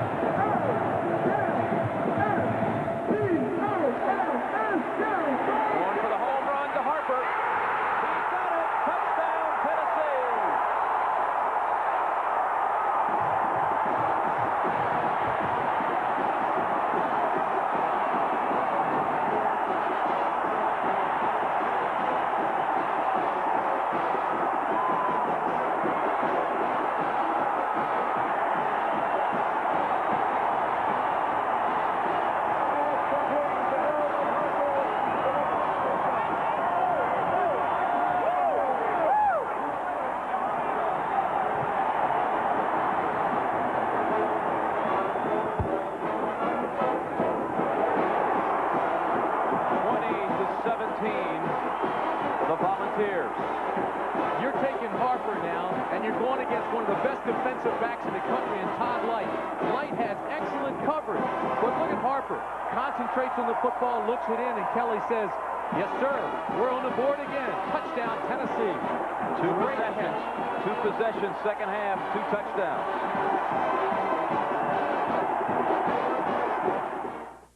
Time to feel like a cop.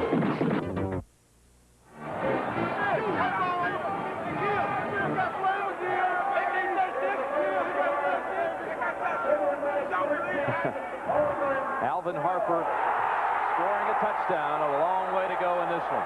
Tennessee leading over number 1 Notre Dame 20-17. Harper was giving Pickens an assist. Did you hear him? He says, give Pick the assist.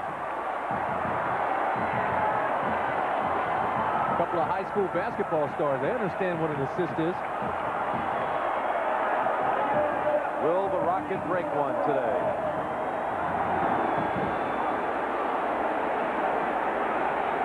From the 20.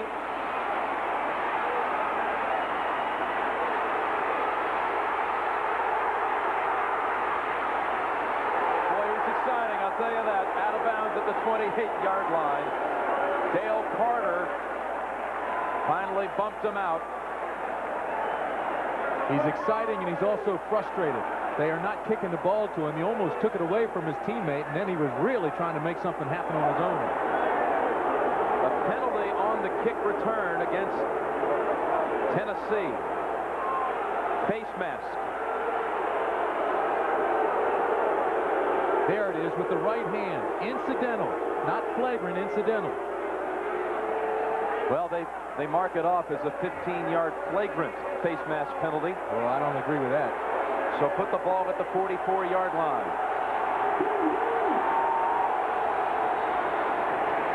Ricky Waters for a gain of 2. There was an enormous roar here just a moment ago when they announced this score. Auburn cannot rebound from the loss last week, the devastating loss that Florida pinned on them, and Southern Mississippi wins it. And of course that helps Tennessee as far as the Sugar Bowl is concerned.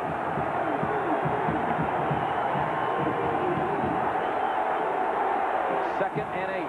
Culver dives into Tennessee territory at the 46. And it looks like a Notre Dame first down.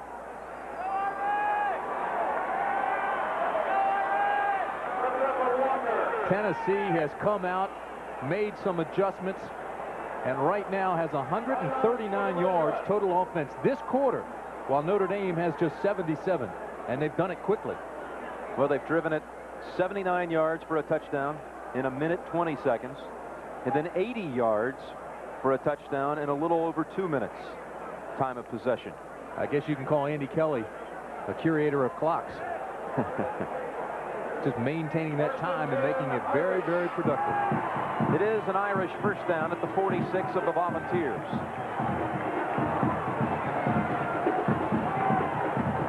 So many track guys down there. It's starting to look like a track meet. Still 9:22 left in this quarter, and they've been lighting up the scoreboard. Pete Cordelli's project.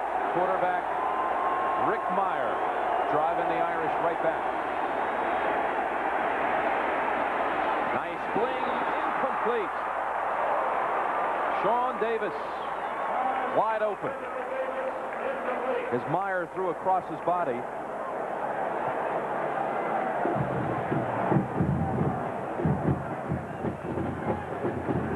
It was a nice pass by Meyer. Davis fought it a little bit, was off balance. Davis is another one of those guys that's converted.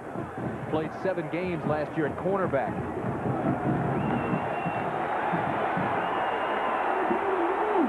Second and 10.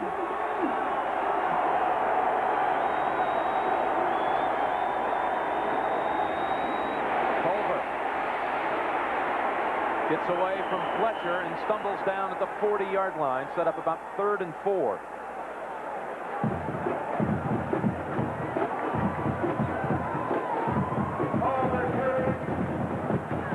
Rodney Culver, trying to wake up the echoes. Here's a guy, came into the game with 595 yards, leading ball carrier, averages 5 yards a carry.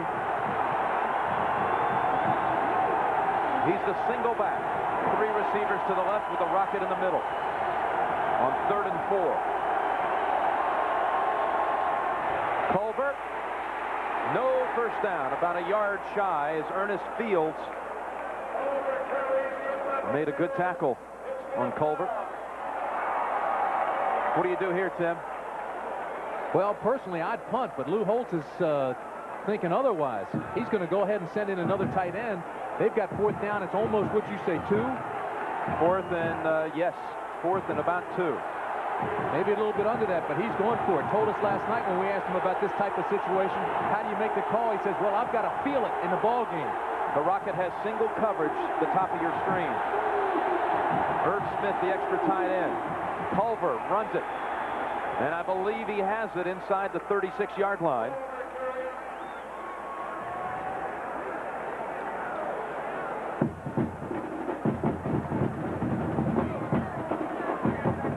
First down, Notre Dame.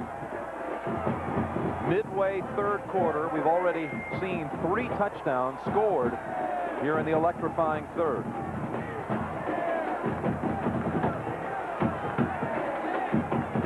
You know, Lou Holtz says, I've got to feel it once we're in the ball game. I don't think there's a better game coach in the business than Lou Holtz, and nobody has better feelings than he does. Great instincts.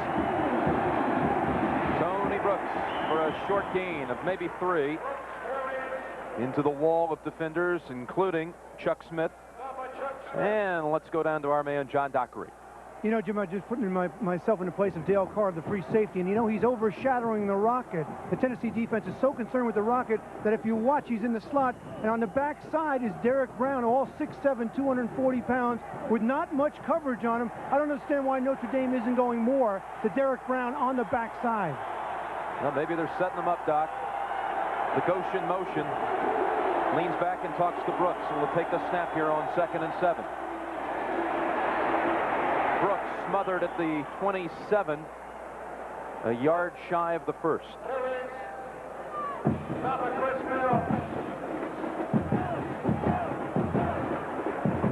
Take a look at where Notre Dame's been running the ball. There's no question that was the game plan coming in. Most of it has been in the middle, as we told you early on. When you deal with a defense that has a lot of speed, you use angle blocks to cut off the pursuit. Then you attack the soft middle. They've been doing that, and they've been rather successful.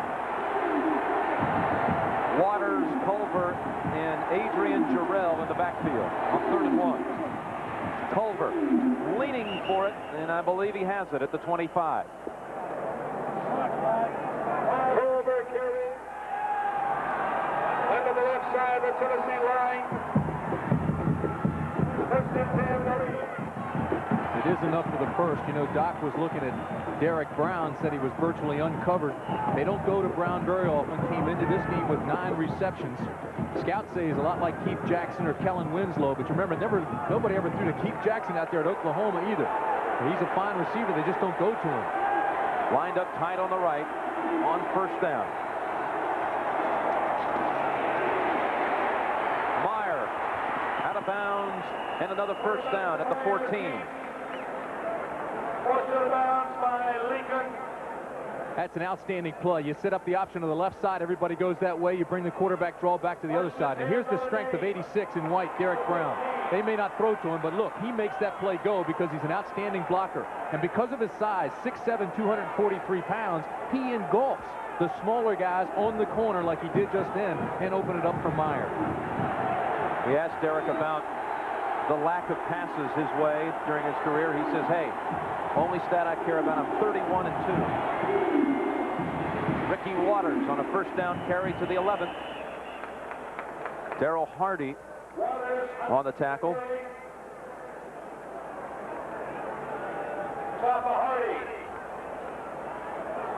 That's a pretty indicative statistic, too. You know, you only lose 2 games since the beginning of 1988. That means that Notre Dame has won quite a bit on the road. Their only losses to Miami and Stanford. They win the big games on the road. This crowd doesn't intimidate the Irish.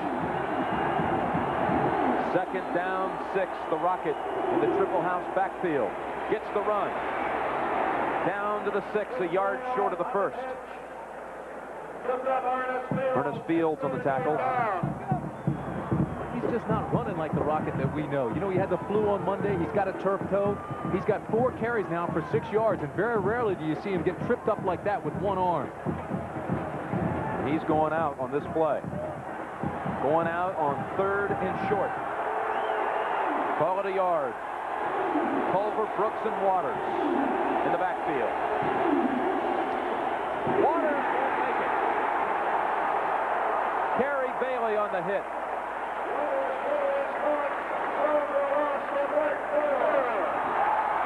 I guess that's what you could call a Bailey's Irish cream. All right, look at number 53, Bailey. Steps up, tucks the tail, bang, take him down right now. You call it a Bailey's Irish Cream, I call it a slobber knocker. Nonetheless, it's the same result. Craig Hendrick will come in to kick a field goal that can tie the game. High snap, Sexton gets it down, flag is down as the kick goes through the goalpost. And if it's offsides against Tennessee, it would give Notre Dame a first down. And they'll take those points off the board, too, and come back and drive this thing in. Violation was on defensive team offside half the distance. So what's going to happen? They'll take those points back, and they'll bring the offense on and go after the touchdown. They want the full package. One guy jumps, they all jump. 4, 5, 6 guys before the ball snapped. That's twice now on special teams Tennessee has jumped. Remember the long punt right before the half where they almost blocked it. Here, Notre Dame will take the 3 off the board and have it first and goal from the 3. When you have a team that is good and outstanding as a rushing team or a blocking team, use those long counts. Make them be disciplined. Rockets back in there along with Brooks and Waters. It's Brooks for nothing at all.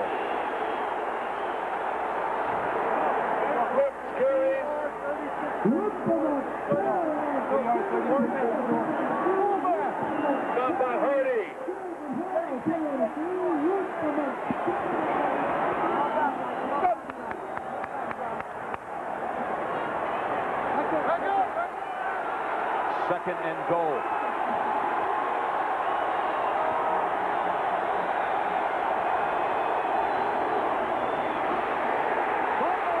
Recovered by Tennessee.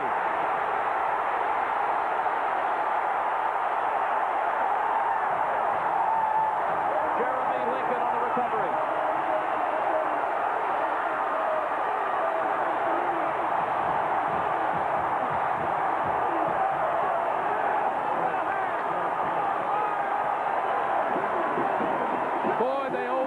Never take points off the board. You think the Irish will be second-guessed? Watch this.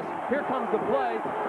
Stripped by Hardy. His helmet goes in, knocks the ball loose, and then here comes Lincoln, 25. He makes the recovery. It's just the triple option. Boom, Hardy. There it is right there. Strips it clean. The ball's loose, and then Lincoln from the outside comes in and makes the recovery. They say never take points off the board. It was a good gamble by Notre Dame, but it backfired. You really have to do that, though, when you got it set up first and goal with the 3. Sure you do. I say it was a good gamble. You take them off, you try to get the touchdown. Now trying for the big strike. Pickens out there will not chase it down. Rod Smith and George Foreman converged on Pickens. Very rarely will I say that that guy makes a mistake, and I don't think that was a mistake either, but I'm saying the soothsayers out there, the guys that are just waiting to pounce, they will look and say, never take the points off the board. This time it backfired. You've got a team like Notre Dame. You're ranked #1 in the nation. They'd move you halfway down, give you a first down to the goal line. You take it, you try to score a touchdown.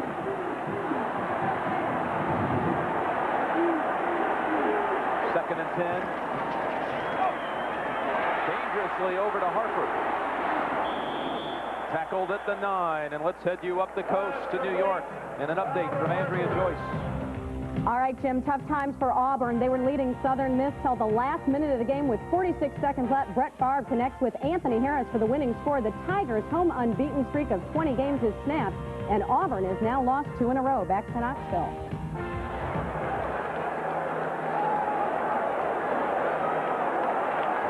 Here it's 3rd down and about 4. 3rd and 4 for Tennessee. Incomplete. Tennessee will have to punt out of its end zone. You know, Southern Mississippi gets the double this year. Alabama and Auburn for Curly Hallman, the coach of the Golden Eagles. How about that? You like to see it. You talk about parity. We talked about it at halftime. Information, Chapman. Come on, please. Let's go.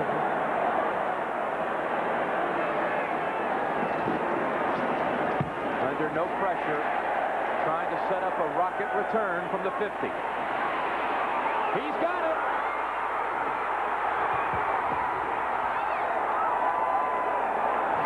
Out of bounds at the 11. You could see it set up so perfectly by the Notre Dame return team. The minute the rocket touched the football, you take into account his speed, and you knew he was going to break it for a long one. You do everything you can to hold him, contain him. He's touched the ball 7 times today, and for 6 times, you contain him. You stop him. You shut him down. It's that one play. He's like an electrical shock. You touch him, and he's gone. He'll bite you.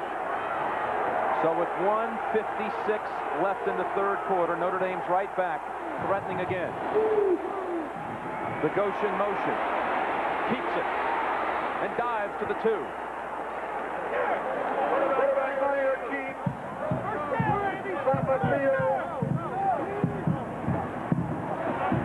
Very close to the first down yardage on the carry by Rick Meyer. Lou Holtz and his son sending the play in. 2nd and 1. He comes up a yard shy. Son Skip Holtz, the wide receiver coach at Notre Dame.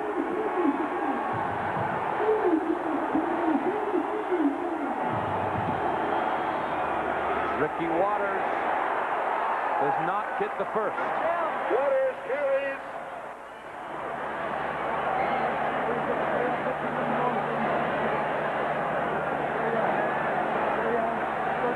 Oh, defense! It's third. And 1. One more time. Final minute of a tremendously exciting third quarter. Notre Dame trailing 20-17. 3rd and 2.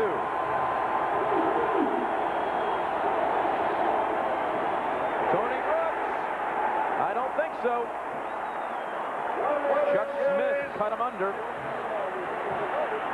It's 4th down. Standing play by Smith, too, because what he did is he sliced the right side like you do in a short yardage. Boom, he's already past the line of scrimmage, and he's using the arm to cut down the runner. It is 4th and 1. Lou Holmes is going to get a lot of time to think it over. He'll let the clock expire in the third quarter. When we come back, the nation's #1 team will fight for victory in quarter number 4. Our coverage will continue after this message and a word from your local station.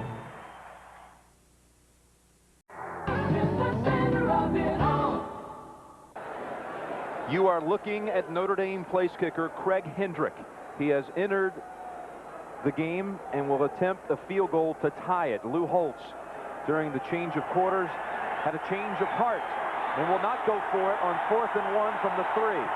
He'll instead attempt a 20-yarder that can tie it at 20. Hendrick delivers. So, 4 seconds into the fourth quarter, we are deadlocked at 20-20. Notre Dame's been down there banging. They've been banging. They've been knocking at the door, and they haven't been able to get the touchdowns. This is a defense for Tennessee that's only allowed 1 rushing touchdown since the Colorado game, game 1.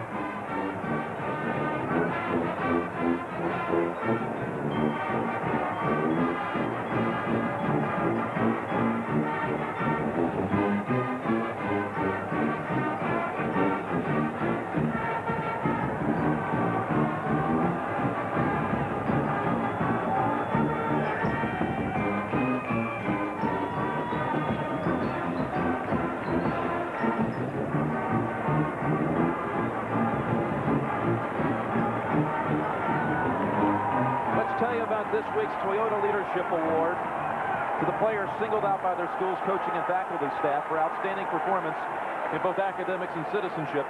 The winners, Ryan Mahoko from Notre Dame out of Pelham, New Hampshire. Over a 3.0 grade point average. Very active in Christmas and April program that helps the needy families. And Charles McRae of Tennessee. Charles is also very active in his community, speaking to local schools and participating in the Big Brothers and Big Sisters program. Congratulations, as each young man will see a check for $1,000 donated in their name to their school's General Scholarship Fund. Faulkner finally finds the handle at the 5. Oh, as he racked up at the 17. And let's go down to John Dockery. You know, Jim, Tennessee fans are wondering what it might have been if Chuck Webb hadn't hurt his knee earlier in the season. Chuck, how's it coming along? Do you think you'll make it back? Well, it's 100% now. I'm working hard at rehab, and we're trying to get it back to normal. You expect to be back next year? Hopefully. The doctor says it's a good chance that I will regain my knee 100%, and I'm working hard at it. What might have this season been like and this game been like if you were playing? I think it would have been a little different. The score, it wouldn't be tied 2020 in fourth quarter. You know, we would score a lot more points. How is the team doing overall as you see it? I think it's doing pretty good. You know, they're finding their strengths and weaknesses that they didn't have when I was playing, and they're adding on to our offensive power with Tony and Elvin Harper. Thank you, Chuck. And Jim, 1,200 yards, 12 touchdowns last year for Chuck Webb. What might it have been like if he were here? Well, I think he told us. He hurt his knee, but he didn't. What would he be like with confidence? Didn't lose his modesty. Incomplete pass. Intended, I guess, for Carl Pickens. Bryant Young put a hit in on that special teams tackle. And was banged up a bit as you look at Derek Brown on the sidelines. You know, we kid him, but Chuck Webb is right. I think with Webb in that backfield, they're #1 in the nation. They're only 6 points away from it now. They had a couple of ties and then the one upset to Alabama, but with Webb back there, makes a major difference. And that's nothing, taking away nothing from Thompson. I saw him rush for 250 in the Cotton Bowl last January 1. Scrambling out is Kelly. And picking up a first down. Out across the 30 to the 32-yard line. A gain of 15. We've got another update for you, folks. Let's send you back to New York. Andrea? All right, Jim, it's the first sellout ever at War Memorial Stadium in Laramie, but Wyoming fans don't have much to cheer about. BYU's Ty Detmer with a touchdown pass to Mike Solito. Cougars have rolled out to a healthy lead in the second quarter. Meanwhile, UCLA and Washington were tied, but the Bruins have gone ahead. They mixed the extra point. Another story is developing in Seattle. Washington's Greg Lewis was injured. He's on the bench. Back to you guys. Washington has been so dominant. Now they're in a fight today. Here's an inside give to Vince Moore. And on the short side of the field, he picks up only about 4 as Rod Smith stayed at home. Like the old Syracuse scissors play. Bring him off the wing, bring him underneath on the inside handoff. They were banking on the fact that Notre Dame would over pursue to the right side. He'd come back to the left. You see the time of possession this half. Of course, Tennessee with a couple quick strikes. 2 touchdowns in less than 3.5 minutes.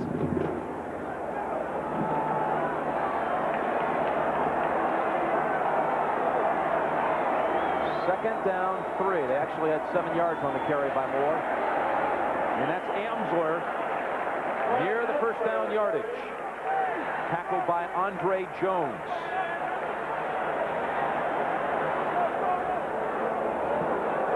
Andre Jones back in the lineup today after missing the Pitt and Navy games for Notre Dame with a thigh contusion. His brother Clarence graduated from West Point and now attending law school at Illinois. And Clarence was Army's top rusher for 3 years. I'll tell you, there's a running back right now at Army who is very overshadowed this year, Mike Mayweather. I think he's our nation's top military secret. He's over 1,000 yards. Look at Amsler. He doesn't have the speed, but he's got the power in the football into Notre Dame territory.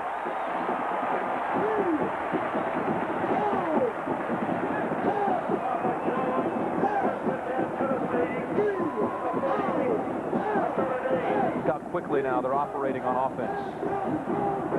Amsler comes out. Poles goes back into the game. Thompson, what a hit put on him by Stonebreaker.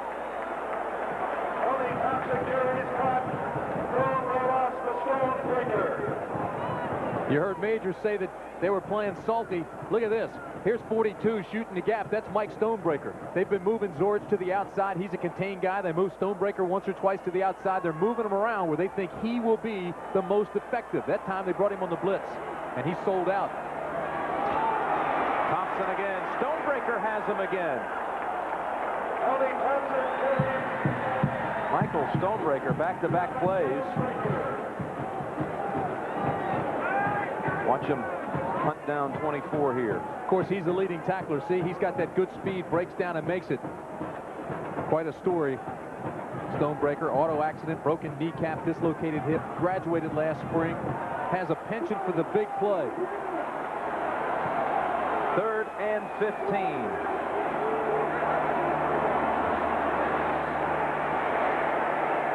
Pickens wide open. First down, Tennessee at the Notre Dame 32-yard line.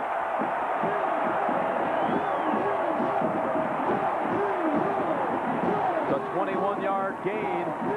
And this was easy Pickens for Tennessee as no one was near him across the middle.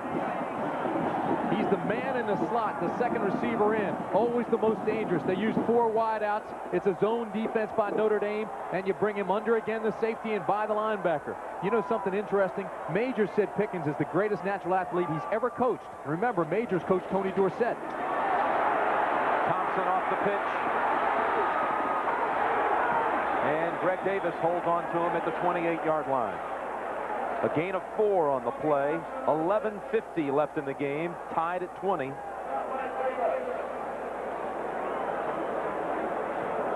What do you want? What's that? What do you want? What's that? What do you want? What's that? This is Tennessee's first game against the #1 team since 1985 when the Vols beat Auburn and Bo Jackson 38-20. Rolling poles stuffed. Stuffed by Boo Williams.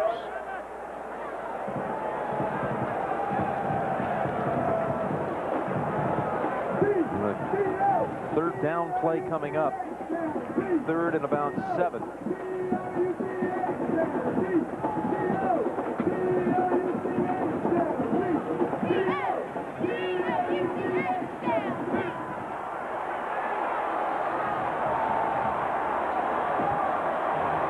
Call it 3rd and 6.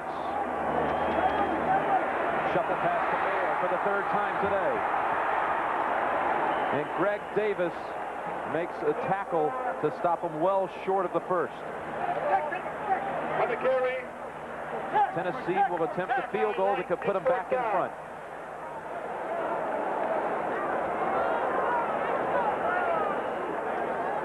Greg Burke, the place kicker, has had some trouble this year. Missed a 31-yarder against Auburn as the game ended. Would have given Tennessee a victory instead of a tie. Then had a kick blocked against Alabama in the closing minutes. Alabama won that one. This is 45 yards for Greg Burke. Splits the sticks.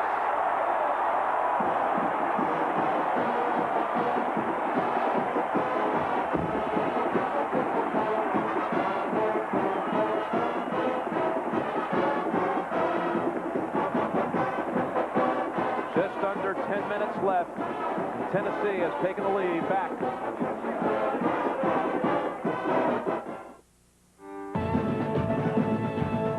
CBS Sports coverage of today's CFA game is sponsored by UPS, now offering 10:30 a.m. guaranteed overnight air delivery. AT&T, the right choice. And by Mitsubishi Electronics. This program would look better on a Mitsubishi big screen. Well, along with John Dockery and Tim Brandt, I'm Jim Nantz from Neyland Stadium in Knoxville. Michael Stonebreaker came up with a couple of big hits on that last Tennessee series, but the Vols still net a field goal that puts them back ahead, 23-20. UCLA 7, Washington 7. Been very effective on these kickoffs by Chapman. High and short has stunted any kind of return on the kickoff returns for Rocket. Here he is from the 17. And out to the 37-yard line. As far as scoring today, Burke kicked a field goal. Meyer then threw the longest touchdown pass of his career at Notre Dame, 59 yards to Culver. Burke added a field goal in the first, 7-6 Irish. In the second, Hendrick made it 10-6 Notre Dame. That was the halftime score. Thompson kicked or scored to make it Tennessee 13-10 right at the start of the 3rd quarter. gain of about 2 as Kerry Bailey brings them down. It's 13-10 Tennessee when Ricky Waters ran 66 yards, put Notre Dame back in front. Tennessee exploded. Harper, 32-yard touchdown over Todd Light. Hendrick tied it on the first play of the 4th quarter, and now Burke has answered with a 45-yarder, and the Vols lead at 23-20. 2nd and 8. Derek Brown wrapped up at the 42, short of the first. Sean Walker made the tackle. Myers hit just 2 of his last 7 passes. Ismail still has no catches. He's handled it only 8 times. The Irish have been inside the Tennessee 30, or inside their 20 rather, 3 times, and they've only gotten 2 field goals out of it. 3rd down and 5 with 8:40 left in the game.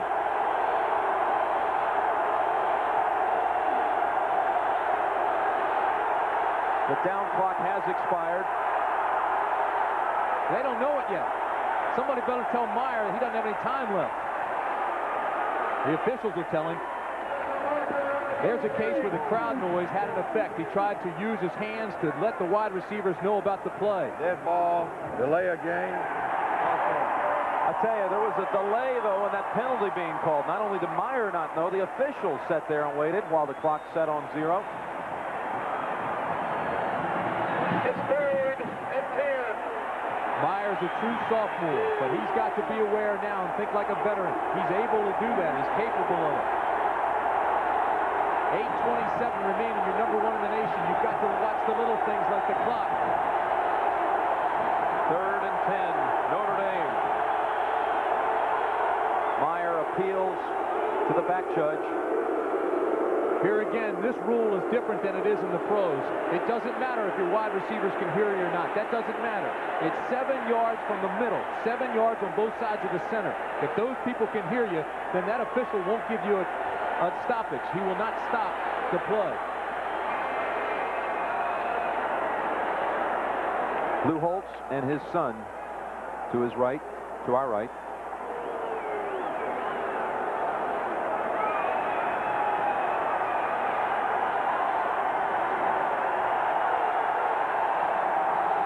Down and 10.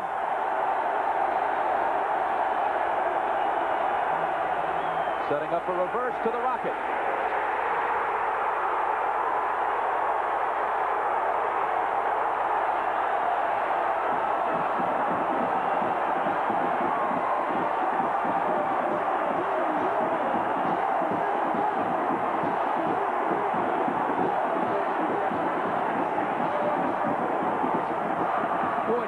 Came into this game with a game plan to deactivate the Rocket, and they've done it.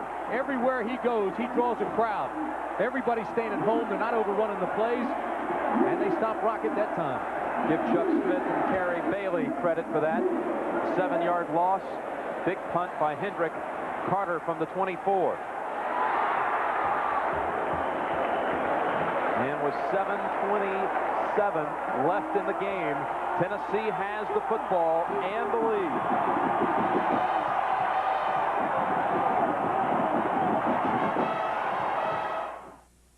Don't worry, Mom.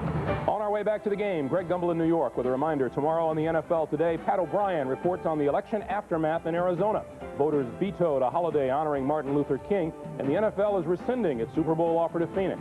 Leslie Visser will explain the phenomenon known as Smash Mouth football, and we'll hear who's talking loudest, the Falcons or the Bears. Tomorrow at 12:30 Eastern on the NFL Today. Right now, time to send you back to Knoxville. We're in Knoxville, Tennessee, where 97,000 people, second largest in history, are assembled here at Neyland Stadium. And during that timeout, Notre Dame trailing by 3, they talked to Michael Stonebreaker, the key for the Irish defense. You might see him doing some blitzing. If not, he has to get deeper and cover Pickens across the middle on those crossing patterns that have been killing the Irish all afternoon. Jim Nantz? Tennessee has it, 1st and 10 from its 30-yard line. Leading 23-20. Staying up top, or will they? kills the clock at the 31-yard line.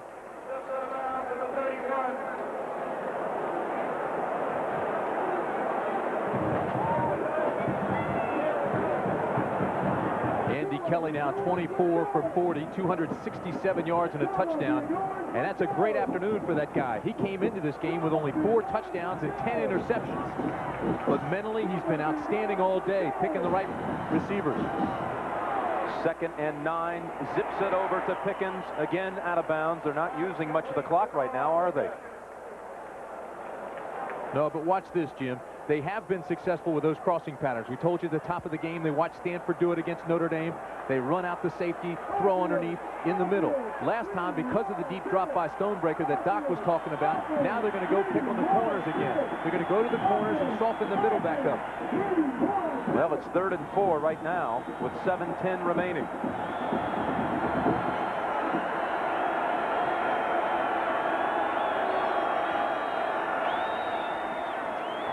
Tony Thompson does not get the first.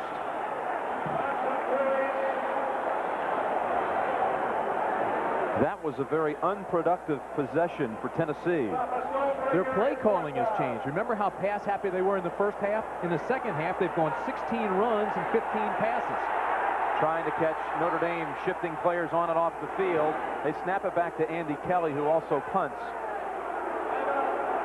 They may have forced Notre Dame to burn a timeout with all the confusion. That's exactly what happened. They went to the quick kick on 3rd down, and Notre Dame had to take one of its timeouts. 4th down, rather. But it took one of their timeouts, and now they're down to 2. So they did that. Had they caught Notre Dame without the timeout, it would have been offsides against, or too many men on the field for Notre Dame, and would have given Tennessee a first down. So Notre Dame has 2 timeouts remaining. Tennessee has 3.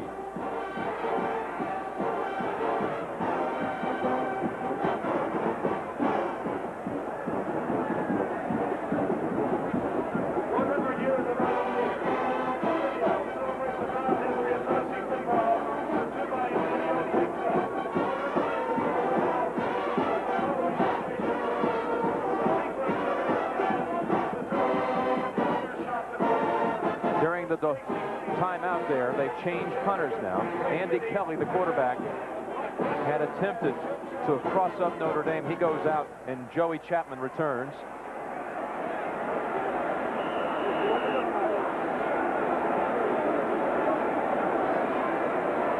Notre Dame blocked 3 punts this year. Shank City. Boy, that's critical, too. Notre Dame will have great field position.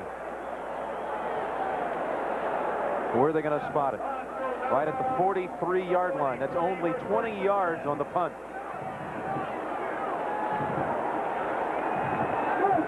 Looked like one of your pitching wedges. Notre Dame set up in good shape.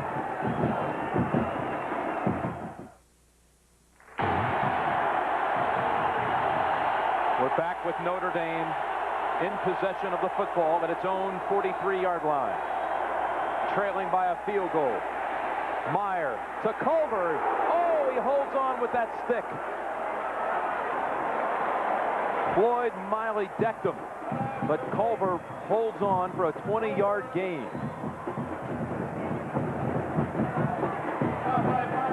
Play action, Meyer looks and threads it perfectly. But look at the hit.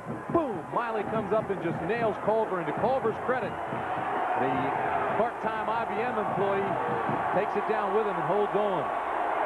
From the Tennessee 37. Slashing Ricky Waters.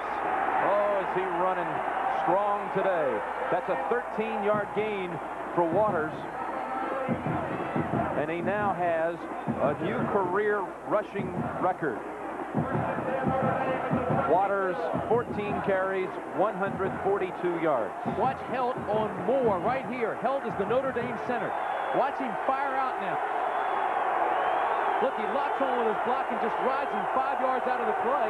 Waters comes underneath, and there's absolutely nobody in the middle. First down, Waters again. To the 10. A gain of 14.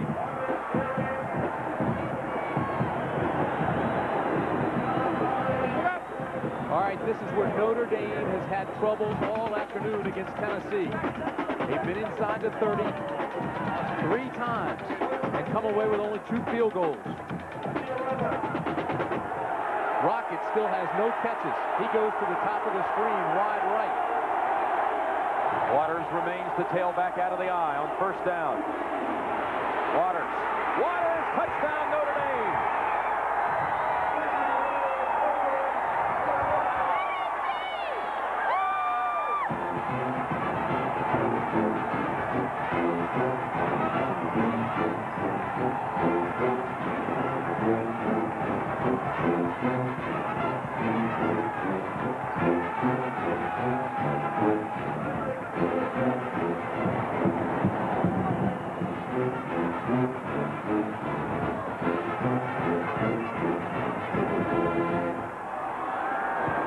Hendrick drills it.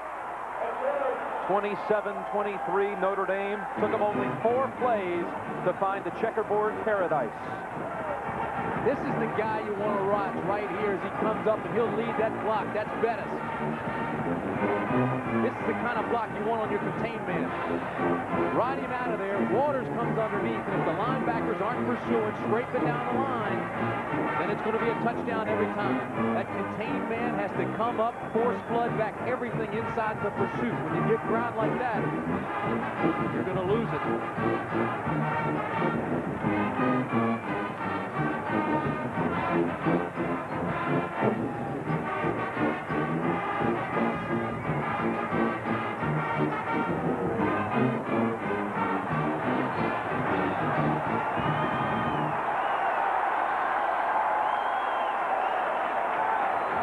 You can just sense the Notre Dame faithful sweating this one out. Legends like Ara Parsegan watching from Tucson, Arizona with family today.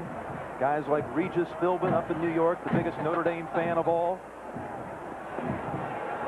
I don't think Regis called that play.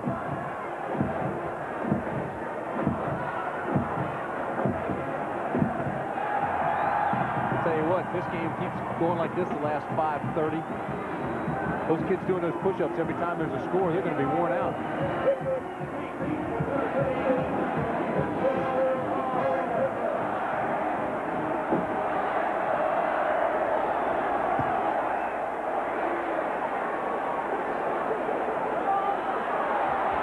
Vince Moore on the return. Tackled at the 26 by Devon McDonald. Tomorrow, doubleheader action on CBS, 12:30 Eastern time. The NFL today, the last word before kickoff, and then early, most of you will be checking in with Chicago and Atlanta, plus other action. You'll have to check your local listings, but late, most of the nation will see the New York Giants take that unbeaten record out to Anaheim and face the Rams.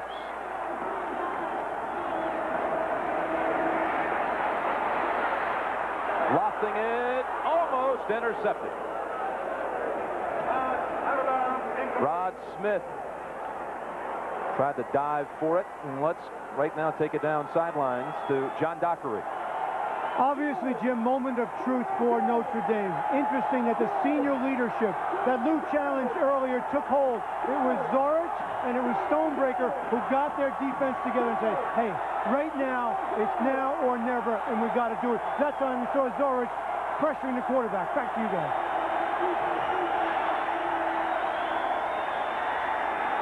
Second and 10, pass play, batted down. Bob Dahl got a hand on it, put up a big paw.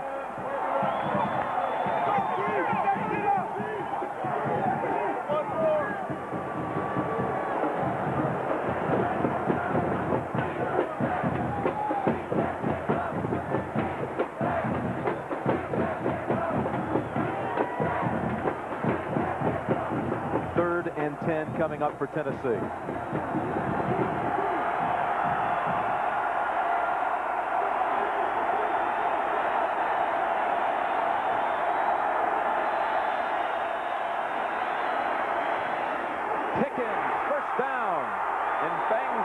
The 50-yard line. Boy, that ball was drilled, too, by that guy, Andy Kelly. Notre Dame came with only a 3-man rush, so there's absolutely no pressure. But look at him step up in the pocket and drill it. And Pickens in the seam again. In that zone defense that Notre Dame's playing, makes the catch and gets the first. Only a sophomore. He'll be a first rounder when he gets older. 10th catch of the game for Pickens.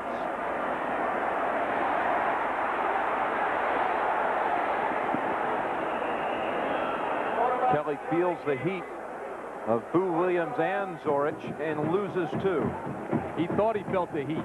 When he watches the films, he's going to say, well, I bailed out a little bit too early. Offensive line was giving him great protection. There wasn't anybody within 5 yards of him. He could have hung in there and thrown it a little bit longer maybe, or waited a little bit longer, and he didn't. Still a smart play, though. He stopped the clock at 4:47. Jim Nance, Tim Brandt, and John Dockery for the final 4:47. Notre Dame leads at 27-23. Third down play, little trickery to Vince Moore. And he's got the first down, but there are flags everywhere. Mark Adams with an illegal block, I'm afraid, for Tennessee.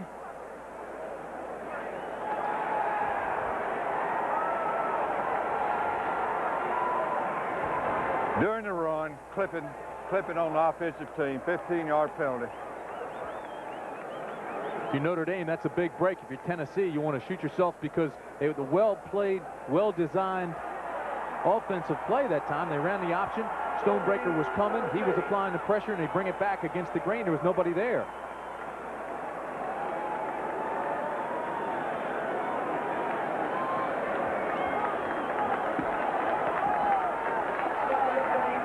So that'll back it up to the 41 of Tennessee. It's actually second down, 19 to go. 3 receivers in the game.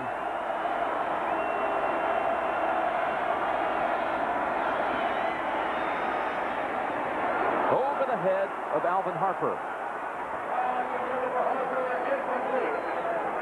Look how big that penalty is now. It'll bring up third down in a taxi ride. Moore would have had the first if there wasn't a clipping play on the other reverse.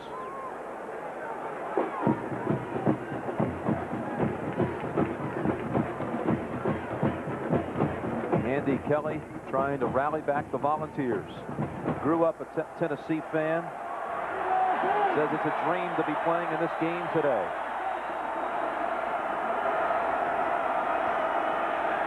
Third and 19. Intercepted, Don Grimm. Tackled by Pickens. And the Notre Dame defense, like it did against Miami, comes up with a big play late. That's something that's plagued that guy Andy Kelly all year. Came into the game with 10 interceptions, throws his 11th here. And if you watch it, you'll see that it's a terrible pass. He throws it right into coverage. There's 3 guys around Pickens. Look at this. How's it? There's no way he can get that ball to Carl Pickens right now. It's a 4th throw, bad decision. Here's an unheralded Notre Dame defender. Has been his whole career. Don Grimm, younger brother of Russ Grimm of the Redskins. Now Ricky Waters, who's been the star today for the Irish. Still running strong inside of the 45 of Tennessee. Well, Notre Dame wants to work that clock. And with Waters flowing, they can do it.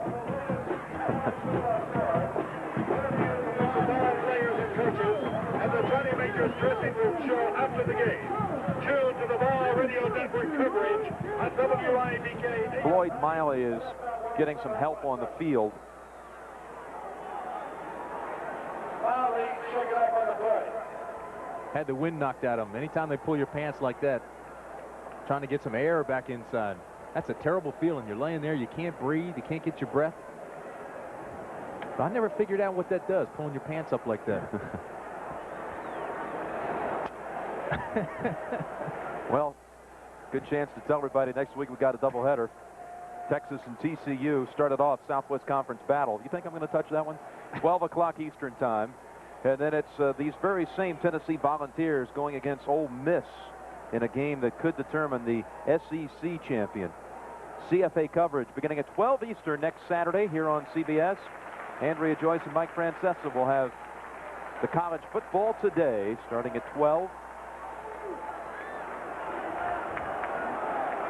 So we don't want to make light of anybody that gets a little bit shaken up.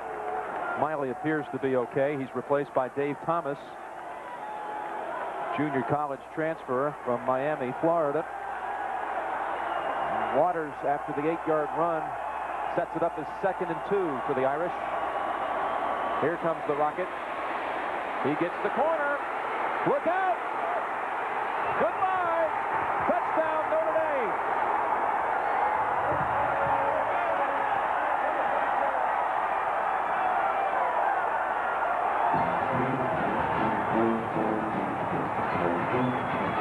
He is special.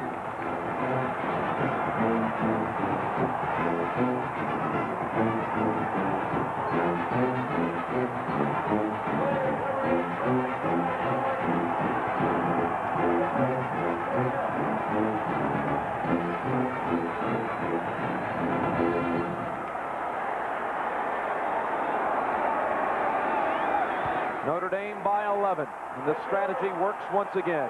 They bring in the explosive Rocket in the 4th quarter, and with a little fatigue on the defensive side of the field, he's able to get the extra jump and break the big play. Watch the block by Derek Brown in the corner. See him 86 sealing the corner. That allows Rocket to get around that corner, outside of containment, down the sidelines. Let me tell you that Rocket Ismail had only 5 carries for -1 yard before this play. But you let him touch the football, and eventually he's going to get you.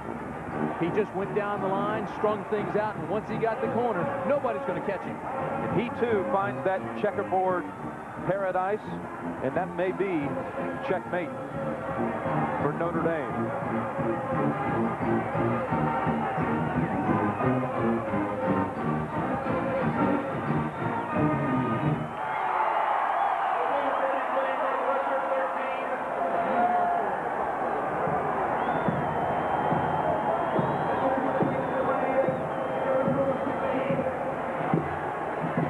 Back to that possession where Tennessee had the football and the lead with 7 minutes, 7 and change left in the game, 23-20. They had 2 straight plays that ended up going out of bounds, stopping the clock, and the shank punt. And back has come Notre Dame. I don't think a ball game ever comes down to just 1 or 2 plays. How about the reverse to Moore? Moore picks up a 1st down, but with the penalty instead, now it's 2nd and 19. Squibbit. Here comes Moore from the 15.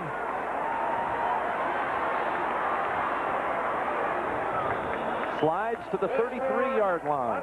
Andy Kelly has 3:25 left in the game. And all 3 timeouts remaining for the Volunteers.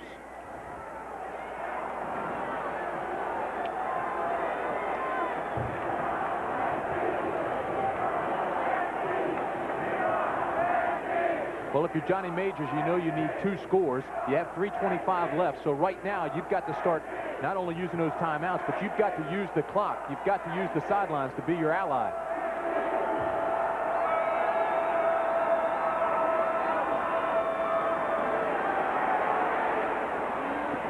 There's a completion to Pickens right at midfield.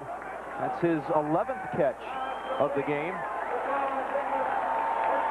totaling 145 in the yardage department.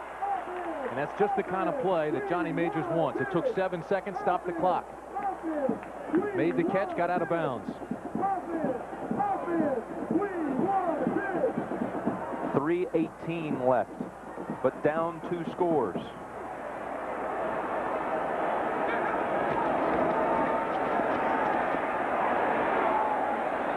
No Tennessee receiver in sight. Well, Anthony Morgan about 10 yards short of it. Foreman and Davis back there, and UCLA giving Washington fits today.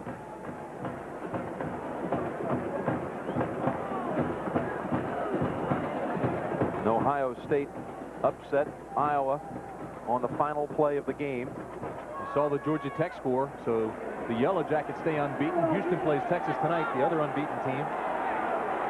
Another orange UT going after it tonight. Second down play to Amsler. Amsler about a yard shy of the first at the Notre Dame 42-yard line. Eric Jones brought him down. We're under 3 minutes now. And the clock's still moving. Third and a yard. Gets the first to Pickens at the 35-yard line.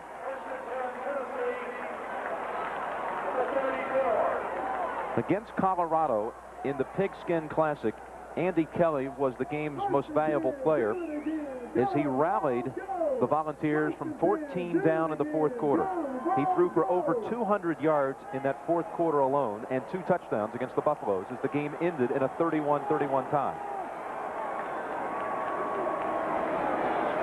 Here comes Stonebreaker. Got a piece of the arm of Kelly as he fires it out of bounds. Throwing again at Pickens. Pickens' next catch will break the school record with 13 catches, but I think more importantly, he'd rather have the win and forget the record.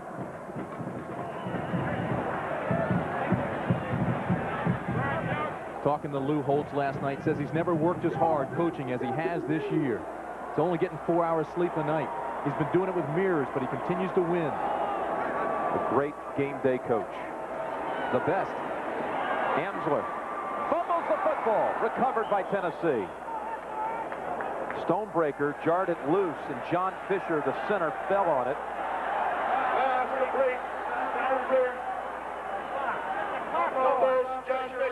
Now a timeout called by the Vols. It's the first one they've used, leaving them with 2. 2:23 left in the game. There's still time for number 9, Tennessee. Think about it. There are thousands. Safe pass, first down to Harper. And he's out of bounds at the 21 to stop the clock. At the 21, where it's first and 10, Tennessee.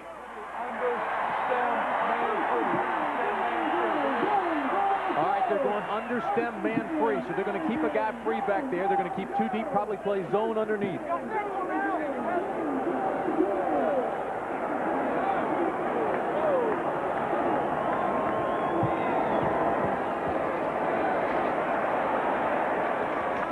Incomplete. Intended for Roland Poles, his fullback.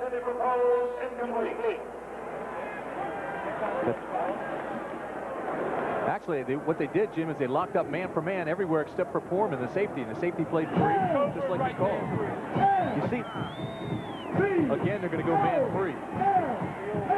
You see Gary Darnell here sending in the defensive signals, but Lou Holtz is now making the calls.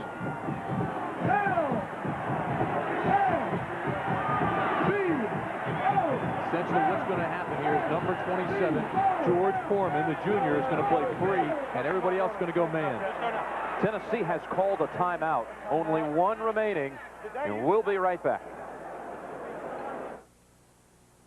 Against the number 1 teams through the years, a victory over number 1 LSU in '59, beating Billy Cannon and company. In '85, defeated Bo Jackson in Auburn. But trailing here is Kelly, who trips, backpedaling. Boy, and that keeps the clock rolling, too. You're about to come under 2 minutes. Same thing. Plus, it's third down here. Third, and we'll call it 12 to go.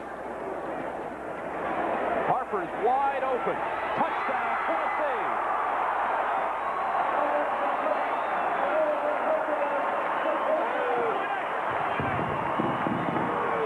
He's calling for 2. He almost has to. With 1:44 left in the ball game, it's 34-29. Goes to 2, it makes it 31. A field goal then if he gets the ball back to tie the score.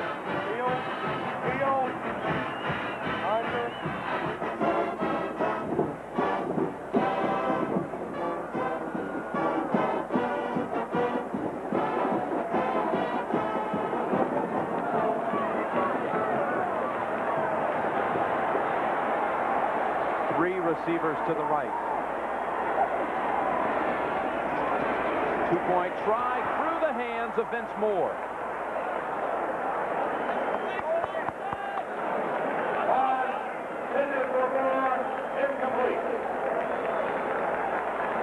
Kelly makes an outstanding read on this. You saw Harper come open, gets behind the secondary, and then he has great concentration with a hand going up after the ball and pulls it in.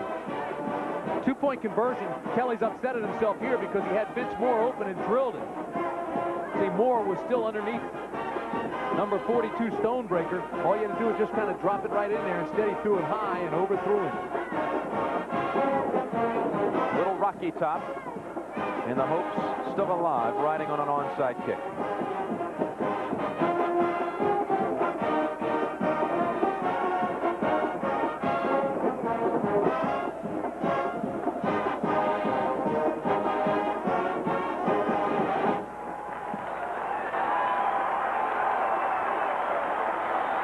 I think that band will pick up the beat a little bit if they get this kickback. Look at number 3 out there on the kick team for Notre Dame, kick receiving team, Rick Meyer. All right, why would you have your quarterback there? You want the best athletes out there for the onside kick. The guys with the best hands, guys that are the best athletes to recover the onside. Great hands of Lake Dawson at the top of the screen for Notre Dame. 1:44 left. Oh, the big high kick. They got it. Carl Pickens, who else?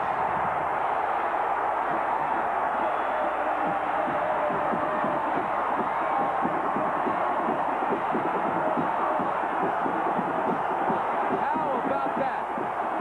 You practice it day in and day out. You hit the top of the ball and you hope that on the third hop it takes a big one. It does. Over top of the coverage, and there's Pickens. Now, you mentioned Dawson is there. Number 1, Todd Light is there as well. Culver's there, number 5. The hop is so high, goes all the way to the sidelines, and Pickens pulls it in. What a finish. Kelly behind his receiver, Harper. All right, you don't want to panic here. Tennessee still has 1 timeout remaining, 1:39 remaining on the clock. That's an awful lot of time. Plus, you have great field position just inside the 47-yard line. You want to be deliberate. You don't want to make any bad decisions.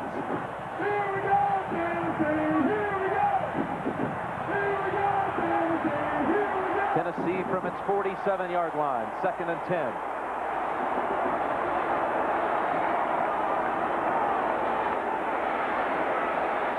Underneath, first down at the 41. Mark Adams. Clock should stop now. Let him move the chains. It does at 1:31.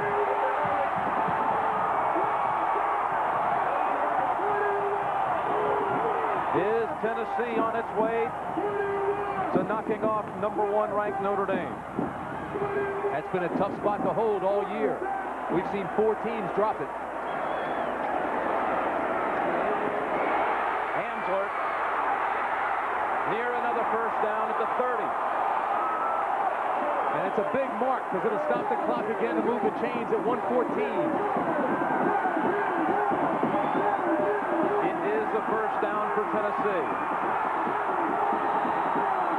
97,000 fans in a frenzy. His 9th-ranked Tennessee is driving, trying to win the game against number 1 Notre Dame. Pickens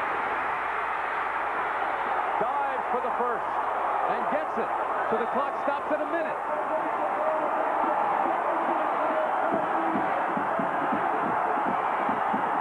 This Notre Dame secondary that has been examined and maligned all season now faces its toughest test. 20 yards to victory for Tennessee. Under a minute to go. Toward the end zone, intercepted. Rod Smith. Rod Smith saves the day. He should just fall on it. And there it is. That secondary comes up with that play that no one thought they would.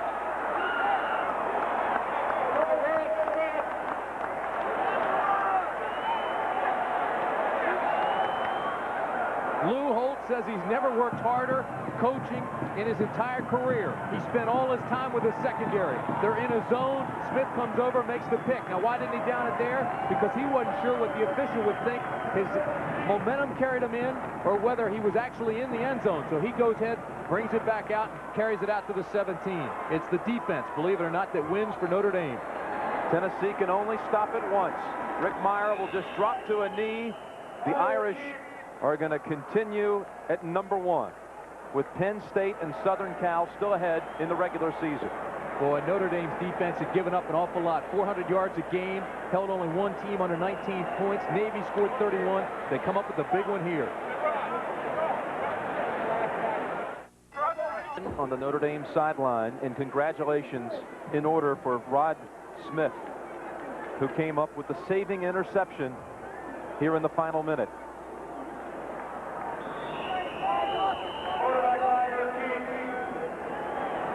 Can almost detect a little smile, just a small one, ever so slight, for Lou Holtz. Interesting, isn't it? Pulled out all the stops, played a couple of running backs that are freshmen in the secondary to shake things up, get guys' attention, try to goose the defense a little bit, and it works.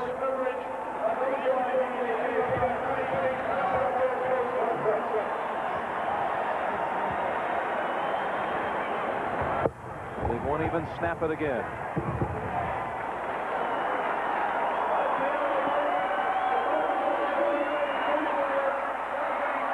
Notre Dame improves to 8-1 on the season.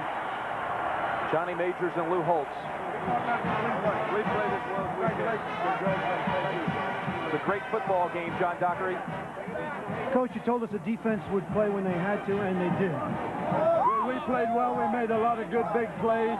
This was a team effort. We beat a fine football team in a tough environment. It's great to win. We're gratified to get out of here. A lot of big plays by a lot of people. Your seniors responded to the challenge that you gave them. We took a little different approach coming down here. We thought we were going to look at it at a positive side of it. We just wanted to come down here and play. We know we got a tough road to hoe, but I was very proud of our players and our coaches. We competed, and that's all we could do. Congratulations, you remain number 1, Coach. Good luck to you. I don't know about that, but we're glad to win. Okay. Jim Nance? Ever the pessimist, Lou Holtz still will not accept the banner of number 1, but his team is indeed ranked number 1, staying there after the victory today. Enjoy extra sugar-free gum. You get extra flavor, extra fun in extra sugar-free gum. The long-lasting sugar-free gum is extra with NutraSweet for extra refreshing flavor that lasts an extra, extra, extra long time. Extra flavor for that extra long class. Extra flavor for that extra long pass. When you're chewing extra, the extra fresh flavor lasts an extra, extra, extra long time. Extra lasts extra long. Most guys would tell you they don't really think about their hair. Right. Personally, I think most guys want their hair to look good as long as it's not a hassle. That's where Pert Plus comes in. It's a unique shampoo and conditioner in one. So you get clean, more manageable hair than with plain shampoo, but without any extra work. That's Pert Plus. Hey, I admit it. I think about my hair. But it's not all I think about. Shampoo and conditioner in one. Wash and go with Pert Plus. This is CBS. Coming up next on Eyewitness News at 6, a house fire has left a Carolina man in critical condition. Now investigators are looking into possible foul play. A group of people are looking for a cleaner image along their highways.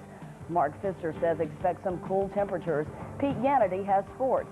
Eyewitness News at 6 is next. Wesson's meant the best in frying for 75 years, and it just keeps getting better. Wesson vegetable oil is my old favorite. All natural, cholesterol-free. That's not exactly old-fashioned. Wesson corn oil is part of our low-fat, low-cholesterol diet because we're concerned about reducing cholesterol. Wesson sunflower oil is 89% saturated fat-free. That's right for the way we live. Wesson vegetable, corn, and sunflower oils. With every bite, you know you're eating right. When the person who doctors the family gets a cough and cold, everyone suffers. Mom, someone took my sleeve. I ironed it myself. Now Dad's ironing your clothes, Mom. Time to doctor that cough with Robitussin, because more doctors and pharmacists recommend Robitussin than any other cough medicine. Look, Mom's feeling better. Uh-oh. Robitussin, recommended by Dr. Mom. Which Robitussin is right for you? Ask your doctor or pharmacist. 7